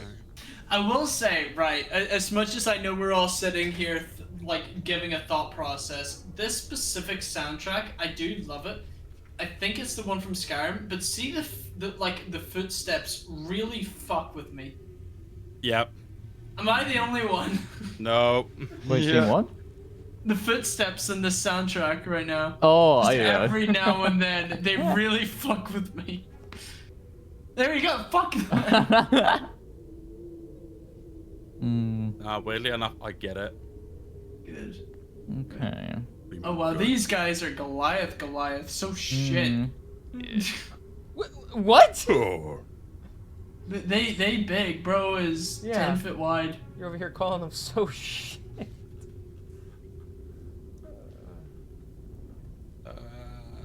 Add a little bit of that. Why do I feel like everybody else is like working right now and I'm just sitting here? Oh, okay.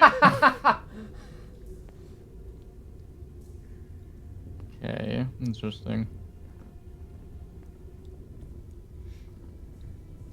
Where's my thing not snap? That's weird. Yeah, we're not snapping on this one. Sorry, boys. No, unfortunately not. That's okay.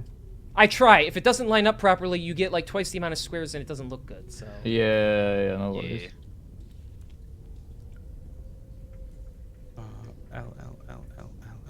Where's L? Oh wait, I'm here. Bro's suffering massive L's right now. Yeah. Tell me about it. Really unfortunate.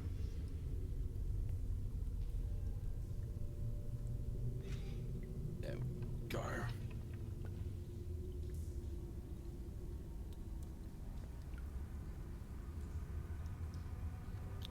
Let's have a look at these So- fucking Goliaths. Yeah. I'm dreading to look at this. I have a plan. Oh, there are Goliaths I also here. have a plan. I've got part of a plan. Everyone has Okay, a can different we all plan. convene about what the plan is? I have so many plans. I'm gonna use a doohickey. My plans are beyond your understanding. I'm gonna use a doohickey on Arius. Like, if there's a chance that he's gonna throw himself down there, I'm gonna offer range What do you support from up assume here. But you automatically just assume that. That's Because not cool. Blade Song plus haste from Spaz Talk plus what I plan to do, you're gonna become a lethal weapon for a round. I mean, Roll you're not wrong. credits. that being said, so where we're sitting right now, are we on the same level as this Goliath lookout, or Yes. are we above him? He's like 5 feet above you because there's like a little hill that he's standing on. But Yeah. yeah, you're basically on the same level as him. And he stands roughly, let me double check.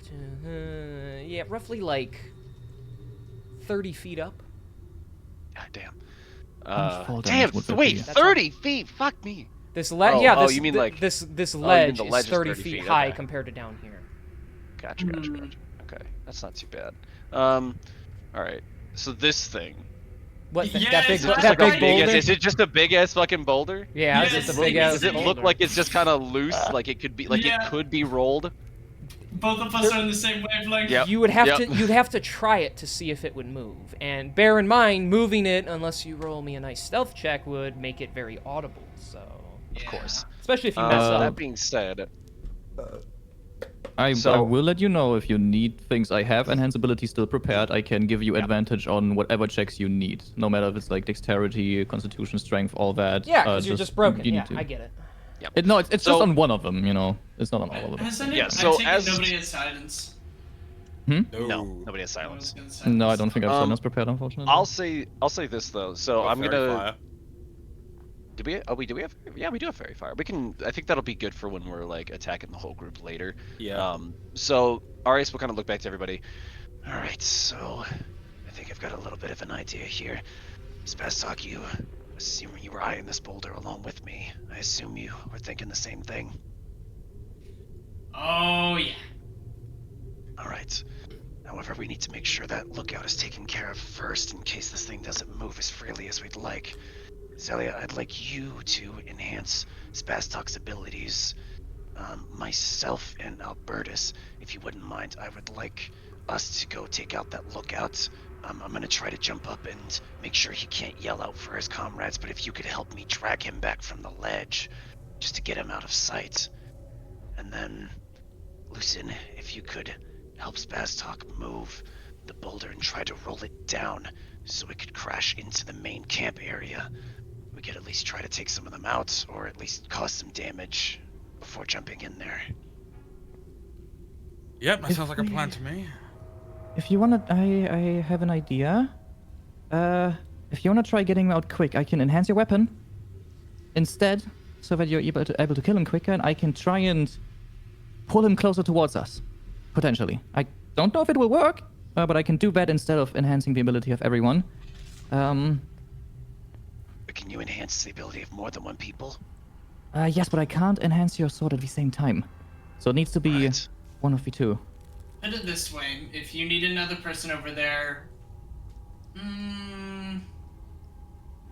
I can take the boulder. Maybe I'm being a bit brave. You sure you can move it on your own? Yeah. I'm Sure feeling you don't want- optimistic.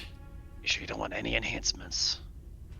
Put it this way: I'm more worried about him screaming out and alerting the others than giving this thing a push, realizing I can't move it, and then just trying again.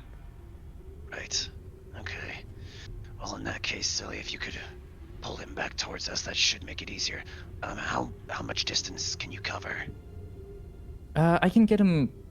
Let me check actually. I can get him closer by, give or take, 5 feet. Right. One swear. And in that case, Yeah. Yeah. and in that case, Albertus and I will have to sneak a little bit closer, so when you do pull him, we can grab him. Yeah, and if it works, it can also fail, but you'll see some little tugging on him, so just get ready to attack once you see something, you know? Of course. All right. In that case, I don't know. I still think he should enhance everybody's abilities as opposed to my weapon. Honestly, I think I'll be all right. Be I easier can- if we could just kill him outright. He's the biggest problem right now. Sure, with both Albertus and I taking him by surprise, it shouldn't be too hard. I just realized that's not Albertus. No. Yeah, And it's no just one a called me sister. on it. No one called me on it. I Giant wondered how Albertus. long it was gonna take. Giant Albertus, let's go. Oh yeah, his name is currently dead. Ah hell. There we go. Dead or hell. Oh hell. Oh. I guess I gotta give you guys control of him too for right now. So. But What I could do is I could maybe see about giving one of you haste. That would actually be helpful. Yeah, if you give it to Arius, he can take him down even quicker. Yeah, did you see what he did back in fucking Urinefold? Don't remind me of that. Sorry. That sucked. But you were a bit of a hard ass. Yeah. Yeah, it was Do you awesome think how I you could- how you almost brutally murdered your mentor like that. Yeah. Right. Yeah. Pretty fucking metal, bro. Anybody else got any ideas they want to throw out there? Mm-mm. Here's an idea. Go through with one of these plans before this guy turns around and sees you. Yeah. I would attempt to hold person in, but I can. hold him in place just. I can also try and command him to come closer. In case the other thing doesn't work, I can, you They know. aren't Goliaths, they're not gonna have the best wisdom. I say metagaming. I can actually do both in the same turn, by the way, because one's a bonus action and the other one's a spell. So Are they not level All right, 12s? then? try. no, the other thing is just actually the other thing is the other thing is just a feat. It's not a spell, so I can do Oh, both. Yeah. That's nice. Okay, all right. How about try commanding him to come to us first, and then if that doesn't work, grab him. Let Albertus and I get closer first. Yeah. All right. Okay, in then- that case, Before you go, since really quick, What? I'll give you holy Yes. weapon, so that you have holy weapon on your thing, right? okay. Okay, good. Then I will do that right now, 5th level spell. So you do more 2d8 extra damage. Yeah, extra, got it. And then I'll Fucking wait. bad. Yeah, I'll wait until they're in reaction before I try commanding. Yeah, I'll pretty much prepare myself to do so. And I'll also give Emboldening Bond to Arius, Albertus, because Albertus is moving closer to the guy. I'd And say I'll give give- Spaz talk. Yeah, I'll give it to everyone but myself. So What all are of you you guys will giving? have it. Emboldening Bond, you know, a little blue dot, little 1d4. So it's plus D4, yeah. Yeah, it's 1d4. D4 once to per ability turn. checks and saving throws.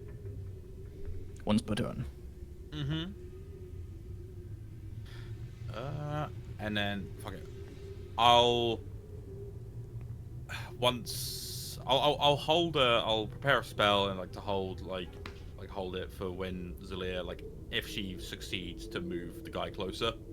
Yeah, and I'm holding my spell of haste on Arius until he makes his first attack, because I will be loud and I don't want to alert him. Oh, does Okay. it like make noise when you use it? It's a vocal component. Ah, gotcha. Okay. All right. Yeah, we'll keep that in mind then. All right. So so first things first. Let's have myself and Alberta sneak closer. So I would take it you need stealth checks from us. Yes, please. Okay, Yeah. can do. I'll, regardless, just prepare, ready myself so that if he spots them, I can immediately use command and try and approach, make an approach. And then Albertus is stealth check, actually. Let me fucking do that for him. Thank you. Better use that emboldening bond. See, he doesn't have advantage, right? I'm Okay. giving Flash of Genius as well. Okay, hold on. Wait on. We're at an 11 right now. Lord. With Flash of Genius, that is a 16, right? Then. 16. 16, okay. Alright. And Arius, what'd you get? I got a 26. We Okay. can make Albertus use his heroic inspiration. Wow. Bird is just. We shouldn't do that. No, definitely not. no, it's not fair That for is Reno. tough. Yeah. I rolled a 3, I'm sorry. That was... All right, so 16 and Alright. 26. Or 17 and 26. No, 16, yeah. Okay. 16. 16 and 26. I will make a note of that. Alright. All right, so you guys are going to move up? Yeah. Yep. So we'll move. So I take it like probably right about here should be fine if he gets pulled back 5 feet. Yeah. Okay. And I'll move. All right, move him where you Arius. want. You have control over him too, so. Yes, I'm gonna move him about right there, I'd say, just so that way we can both grab a hold on of him quickly. Okay. He didn't notice you. Holy shit, he didn't? Oh wow. Nope. Okay. you think, Zoe? I will. So as not to have to speak at first, I would first like to try and use the bonus my bonus action to use my telekinetic abilities to try and pull him 5 feet closer, for which he has to make a strength save. And if I notice that failing, I would like to immediately cast command telling him to approach. So Right. 1 strength save at first. All right, strength save. Yeah, that's a 23. So as soon as he just like, Yeah, and then seeing that it didn't work, I'll immediately go approach, and then now he has to make a wisdom save and hopefully fails that. wisdom save. That is a 17. That fails. Okay. Yes, let's go. So he has to. The target moves towards you by the shortest and most direct route, ending its turn if it moves within 5 feet of you. That is the effect of approach. So he's trying to walk towards you, though. Yeah, but he will, He'll So walk if he's towards going you. towards you, if I can see, if he is actually just like making his way, could we like just move out of the way temporarily to get him closer to us? Because in that case, like we could then just all jump him at the same time. If you want to do that, I can't stop you. Okay, and then in that case, I'll give enough of a berth, and Albertus would do the same All to right. let him walk on by. Then yeah, he's like, "What in the hell's is happening?" hello. Hi. And then And when then he's JoJo within, gif. and then when he's within range and within sight of me, I wanted to make a wisdom save as well. Oh jeez, Oh my good lord. that's a 5. Whole Oh, person, no. baby. Oh, Oh hell yeah! This must yeah. be fucked. I'm This not poor even guy. gonna bother Are you with haste. Okay. All right, everybody, let's each Well, make our attacks then. Turn bro into a missing poster. All right, everybody, go ahead. We'll go one by one for right now, since you're technically not even in combat yet. So just Arius, you go first. We'll just go. Yeah, all right. Yeah, Can fuck do. him up, dude. Like, You got it, baby. You already know. dude, if you Alright, hit, you'll let's have a crit immediate as well, dude. I know. That's insane. Yeah, it's a 22 on the first hit. That hits. And does that also boost the holy damage that I do as well? Yeah, I think it should. Critical hits do all double all the damage, pretty much. Well, it doubles the weapon I think. damage. Oh, was so- it? Was it actually? Hold on, let me see. Because sneak attack, for example, also gets doubled if you crit. And I think I looked this up recently, and I'm pretty sure. Well, it depends, because it that- doesn't double. I'm pretty sure it doesn't double smite damage. So. Yeah, with smite is a little bit weird for some reason, but smite is the only exception to apparently to that rule. Isn't it because it's well, wait, yeah, smite. That's I believe so smite's when only you different because it's like an afterthought effect. Like it's not like rolled for. Well, not rolled for like this. Well, you just, I think, yeah, you just get your spell In slot back if you 5D, critical missed. hits work by rolling all the attack's damage dice twice and adding them together. It says at least. So it should include holy weapons damage as well. Okay. All You right. fine with that, King? If that's what you want to do, yeah. All right. We'll do. Just remember, enemies can do this too now. Yeah, Yeah, Well, no, Yeah, of course. you can always do that. If Absolutely. we're doing absolutely. all the dice, then it's all the dice all the time. So. I Yeah, cannot that's fine wait by me. to be critted by a necrotic sword, and then have the necrotic damage suddenly be like maxed out plus whatever he rolls. Yeah. Okay. Plus this plus this plus this. Oh my god, guys, you ready? Are you fucking ready for this? One Oh, attack. God. 57 damage total. All right. A Yeah. singular attack. Your blade goes like through like the side of his stomach, just. He's already hurting really bad from that. I should point out. So. And let's see what my second attack does. I would like to point out, by the way, so I rolled on my D10, I rolled a 9. Yep. And of course, because that was crit, which means it's an extra 10. I have plus 9 for proficiency bonuses and all that kind of stuff with the sword. On my 2d8s, I rolled a 5 and an 8, and Oh my then God. plus the max of those is 16. So I rolled extremely well for that one. That's fucking insane. Oh, hold on. I was cocked. I'm gonna have to change my ruling for next a- campaign. does a 16 hit him? You can add a d4 with your emboldening Oh, one. yep. Thank you. Forgot about that. Does an 18 hit him? Yes, that hits. Just making sure. I don't think he's gonna survive this. No, he's not. Literally Arius- everyone Arius, ganged we're gonna have to around kill him. this guy. We're gonna Everyone have to kill gets this. ganged Alright, so we're around gonna have to him kill this and guy. then just Damn. instantly dies by Arius.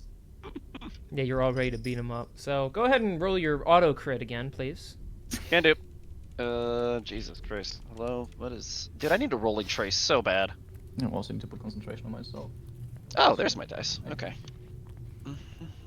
Plus that, plus that, plus that. Alright, that is 49 damage total. Okay, yeah, you stab him right through the chest.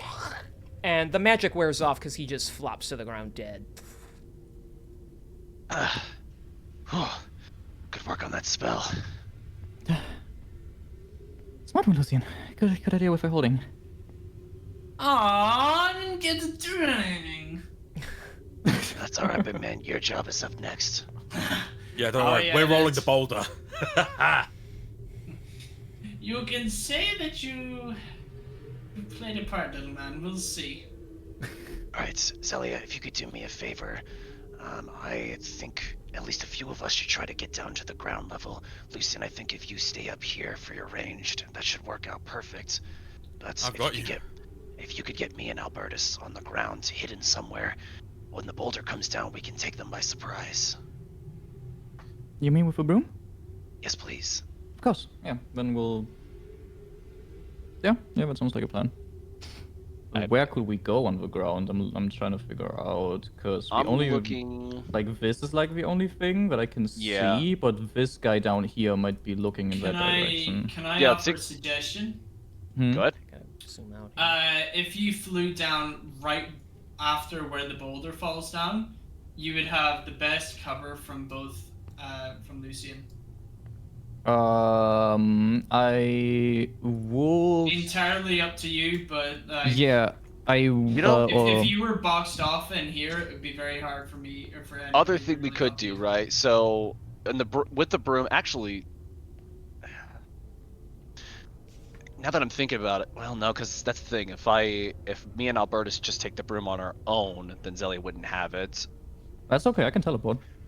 That's true, you can. Okay. Yeah, and the cliff's 30 feet, so you should be able to make it up just fine. Oh yeah, easily. I'll be able to help anybody that needs it with the jetpack as well. Okay. Yeah, because once it all kicks off, it doesn't matter, like, noise or Right. not. I'm also, and I'm thinking, actually, okay, in that case, I'm thinking, Do you mind if Albertus and I borrow the broom then? Yeah. Sure. And I'll give you the broom. cool. He rolled something. We need to hurry up. Yeah. All right, with that, Albertus and I think we'll take the broom, and just kind of getting closer. Do you mind? Like, I'm gonna get closer to this edge, still sneaking, by the way, King. Okay. This edge right here. Sure. Looking over the side, does it look like anybody's looking up in this direction?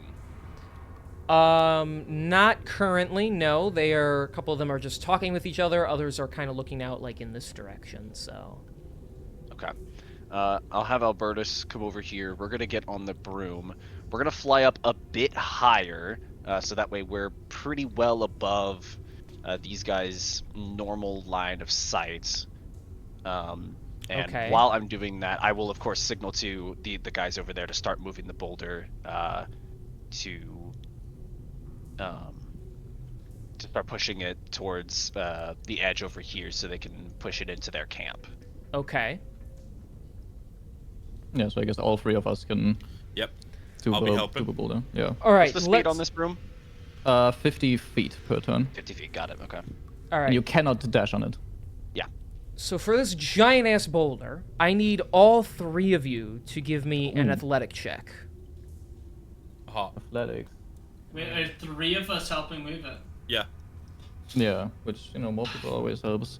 Give me a second. So what I'm getting at is here, it's not necessarily a DC so much as there is a strength threshold you need to meet in order to move it. so- Gotcha. Yeah, I'm trying to see. I got a 28.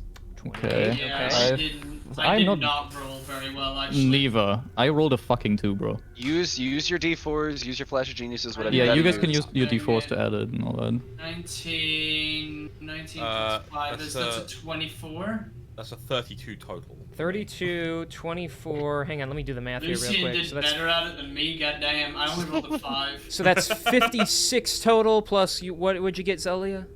4. Actually, I think it was 2. Yeah, I put my dice away already, but I'm pretty sure it was 2. Do you know what? Fuck it. I'm adding my inspiration to this as well. Okay. Fuck it. Why not? How does What you this guys have? work? What So you guys are already? It's a D10. It's a Yeah. D10 to any roll, so just roll a D10 and I'll add it to the total. So we're at 58 right now. What you guys already beat it by like 10 or something. I'm not It was good a- at 10. Huge. Did you roll a 10? You got a Let's max go, value? dude. Hell yeah. 68. Let's go. 68 between the three of you totaled. All right. I want to make sure we got this. That's all. Zilly's just like lightly pushing Yeah. out of her fingertips. Come on, move. Come on. She's like leaning on it and just kind of like watching you guys struggle. She's like, "Oh my gosh, this is so difficult." Yeah. All right. So you guys all begin to put all your might into it. The boulder is strong. It is sturdy. It is hard to push. It is cold. Your fingers are numb. Well, except for Pilot. Oh, who's sitting actually, in the suit. Well, I have a 0 because of a -2. Oh, Jesus Oh. Christ. Yeah. Remember, you got -2, That makes all the people. difference. All right, so that makes it 66 then, but that's fine. So yeah, basically Zalia goes to push on it, slips in the snow, and falls, like just down. Love that. So the two of you push with all your might, and she's just like, "You guys can do it," with like snow in her mouth. You guys push with all your might. Spaztok, being new and refurbished, has a lot of strength behind him. Pilot, you putting everything you have into it. Lucian, with your new arm, using the strength that you hope to still have within you. You guys push, and then it starts to roll slowly but surely. The ground and the snow crunching as it begins to get closer, and it's just part of the map, sorry, but it does begin to move more and more to the edge. It gets caught on the edge, and you have to get your backs under it and press with your feet as you slowly push it up over the edge, and then it falls. Yeah, let's go. Down. It hits the little chip here, thuds, and keeps rolling. And with the thud hitting, the Goliaths turn and see it. So let's roll some dex saves here. All right. Yeah, that's fair. All right. Obviously, Dresnar right here. He doesn't even look in its direction. He just, as the others go to point, he just squats down and jumps, leaping backwards over it, and he gets out of the way of it. This poor guy's not so lucky. The boulder as the boss leaps out of the way, "Look out!" The boulder just smashes into this poor Goliath. Ah! So Shit. that poor guy just fell 40 feet. So that's 3d10. So he is going to suffer 18 points of bludgeoning damage just from the fall. But then the boulder, after it pushed into him, falls on top of him. Yes, let's go. So fucking he love will take an additional... Oh my gosh, these numbers are high. Why don't I get this when I roll like a Dragon's Breath attack? Holy crap. All right, let's see. That is 22, 32... Oh, yes. Plus that. So that is going to be 43 bludgeoning damage as the Yeah, boulder baby. falls on him and just turns him into paste. Yes, let's God. go, dude. I would have been very disappointed if he wasn't dead from that. Honestly, I think I can speak for everyone. I think he would be disappointed if he wasn't dead as well. Yeah. I need you all to roll. Dwarvana. As Dresnar looks up, trespassers! You No! I need you all to roll Start the initiative, match. please. Yeah. Their initiative. I can roll that. That's Here we go. 20. Bruh! Oh my god. 20. I have not advantage two. on initiative. 20. That didn't fucking help. I have an 8. I will take an 11. I got 15. Okay, 11. And someone do Albertus, please. Oh yeah, right. My bad. I will do Albertus. 8. Is anything? No. Albertus, And of course he gets. Albertus got 20. 18. He got Oh, what? nice. 20. Okay. Okay, so Lucian, Albertus, Arius, Spaztok. That's too far. Zalia, Goliath, Dresnar got 26. So. Damn. That's All right. kind of cringe. Well, he'll need to get all the way up here to do anything about it, won't you, buddy? So. Wait, why am I tempting fate? That's what I I'm don't know. wondering. Why are you? All right. So Lucian we're and just Spaztok probably gonna can move back- closer to the edge if they want to, right? Because we'll be Yeah. boulder pushing. Yeah, basically whatever you did, like as you were pushing the boulder. Yeah. I mean, if you're pushing it, you basically kind of have to be like right here-ish. So, Yeah, go figure. something like that. Mm-hmm. Yeah. That's good for me, actually. That's fine with me. This layout looks good. Yeah, let's make this interesting. Pulls out a dragon. Well, they're waiting for you. Let's roll an athletics check here. Oh. That works. All right. So Dresnar's turn. He is going to squat down and leap like a good 20 feet in the air for a moment. Ooh. He's then going he is then going to use his chain sickle. So, Oh. let's see, who's the most vulnerable? The woman. So, Zalia, I need let's see. Yeah. Well, first he's just gonna throw it at you. So he's got like, it's like one of those hooked sickle blades that you'd see like a farmer use, and there's a long chain attached to it, and he just throws it at you. So, well, first I gotta see if it hits. Make it interesting, of course. Please don't hit. It'd be cool if you Oh, didn't. didn't. Let's see. That is a 28 to hit. Oh, that matches. Oh, that's annoying. So above all else, you will take. Let's see. You're gonna take 15 points of piercing damage, 15 points of piercing, yes, sir. and I need you to make a strength saving throw. That. Got these. Come on. I'll see you guys down on the ground. No, you got these. Come I'll on. see you guys down on the ground. That is a 2. All right. God damn it. So he throws the blade at you. It stabs you in the side as the chain wraps around you. Get over here! And he pulls you off of the ledge into the air with him. And as he lands, you land next to him. You're gonna fall 30 feet, remember, and you only don't take damage for the first 10. So now you're gonna drop to the ground and take 13 points of bludgeoning damage as he lands you down. Okay, so 13 points of bludgeoning. Is that 2 separate rolls for concentration? Yes, right? Yes, that's 2 separate rolls. Okay, then that's 2 tends to beat. The first one is a 13 plus 5 minus 2. That's higher than 10. And the second one is a 17 plus 5 minus 2. That's also higher than 10. Therefore, concentration stays up, so Arius' blade is still enhanced. Okay. Love to see it. He's got you down. He's gonna use shoulder bash. Because for the record, he gets more than one attack, of course. So this guy's a boss. Of course. Okay, that's a 29 to hit. Jesus That's Christ. one above my armor class, yeah. That's, Okay. yeah. So, Just to give you. Actually, no, I'm not saying that. all right. So you're gonna take. That's gonna be 15 bludgeoning damage, 15 bludgeoning, yes, sir. and Concentration stays up. all right. Concentration stays up. Good. I need a strength saving throw. Strength saving throw coming right up. That's a 6. All right. So he bashes into you with his shoulder. You take that damage, and you are now knocked prone. He gets one more attack. Oh. He's got a great axe in his hand. Yep. Let's see if this lands. That almost went off the table. Okay, I'm just gonna re-roll that. I don't know what that was. I mean, he has advantage, right? On prone, anyways. Of Well, course, actually, yeah. That's a yeah. 31 hit. That's like 5 above my Fucking armor class, hell. yeah. Okay. And you're I prone, don't like that these. and he's within 5 feet of you. I am aware. Tell me if it's like... That's probably not gonna be more than 40 damage, right? I'll be fine. Right? Let's see what happens. Right? Right? Guys, Make it fire damage or something so I can, help. resist. Oh, hold on. One moment. Okay. How close? No, okay, they're too far away. Yeah, never mind. Okay, yeah, so let me know. Well, Oh, you're talking about some. Well, they can't emboldening bond you anyway because you don't have the thing, right? Oh yeah, I don't even have a thing. Yeah. Yeah, I'm silly. Yeah. I was gonna say they're technically pretty like just within range, but yeah. Yeah, but I don't have it on me. All right, so he's critting. He's gonna swing down with this axe. Yep. Let's see here.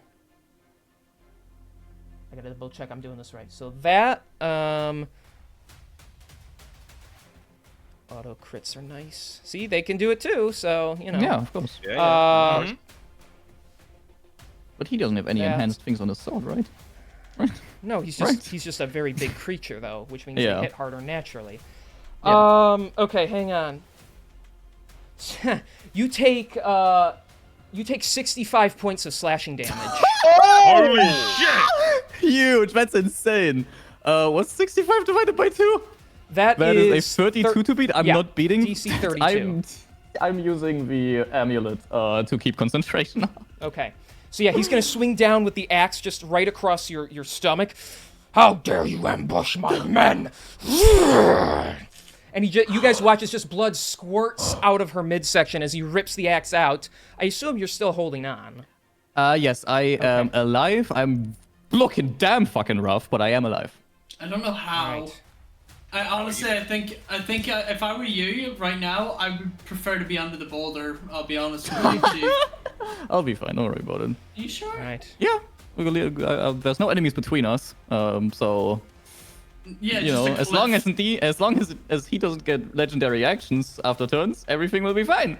Well, it has to go after someone else's turn anyway, so we'll see. I know. Yeah. He kind of looks up and points the axe at all of you up there.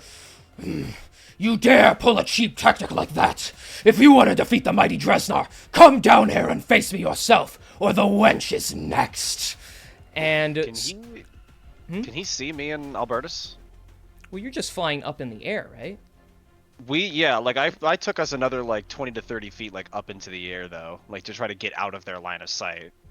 Yeah, but if you're sitting like right here and he's looking like right here, then he kind of sees that. So Okay. you're just too high up for him to reach you right now. But so yeah, he challenges all of you. Lucian, you just watched your woman get absolutely eviscerated by this guy. As we move to your turn, we will find out what you decide to do. Because that's where we're ending today's session. Bitch! No, you asshole. You just had to get in those licks on Zelia before ending. Dude, I had to get have into such a something. good plan as well. Damn it. Write it Ouchie, down so you fucking don't- violating Write it this man? down, write it Oh yeah, down. Pinkus, we're violating here. Hi, Bro, Dyer. you just wrote that ages ago, bro. That's fine. Everything will be fine. Pain. Oh, so This is not good. This is not good. so lovely. What do you mean? This so is great. literally so fine. I don't know what you guys are stressing about. I know exactly what my plan is. I don't know. Literally had a really nice, thoughtful heart-to-heart, and now dead. Crazy. Hey, please, you not have hope. Again, as long as Dresnar doesn't have legendary actions that he can take after one of your guys' turns, I'll be fine. Bitch, King, you please might. don't give him legendary actions. I guess you'll have to find out when the battle resumes. I mean, you know, for the record, I love that you guys saw the bold and you're like, let's use that to our advantage. I thought that was a great idea.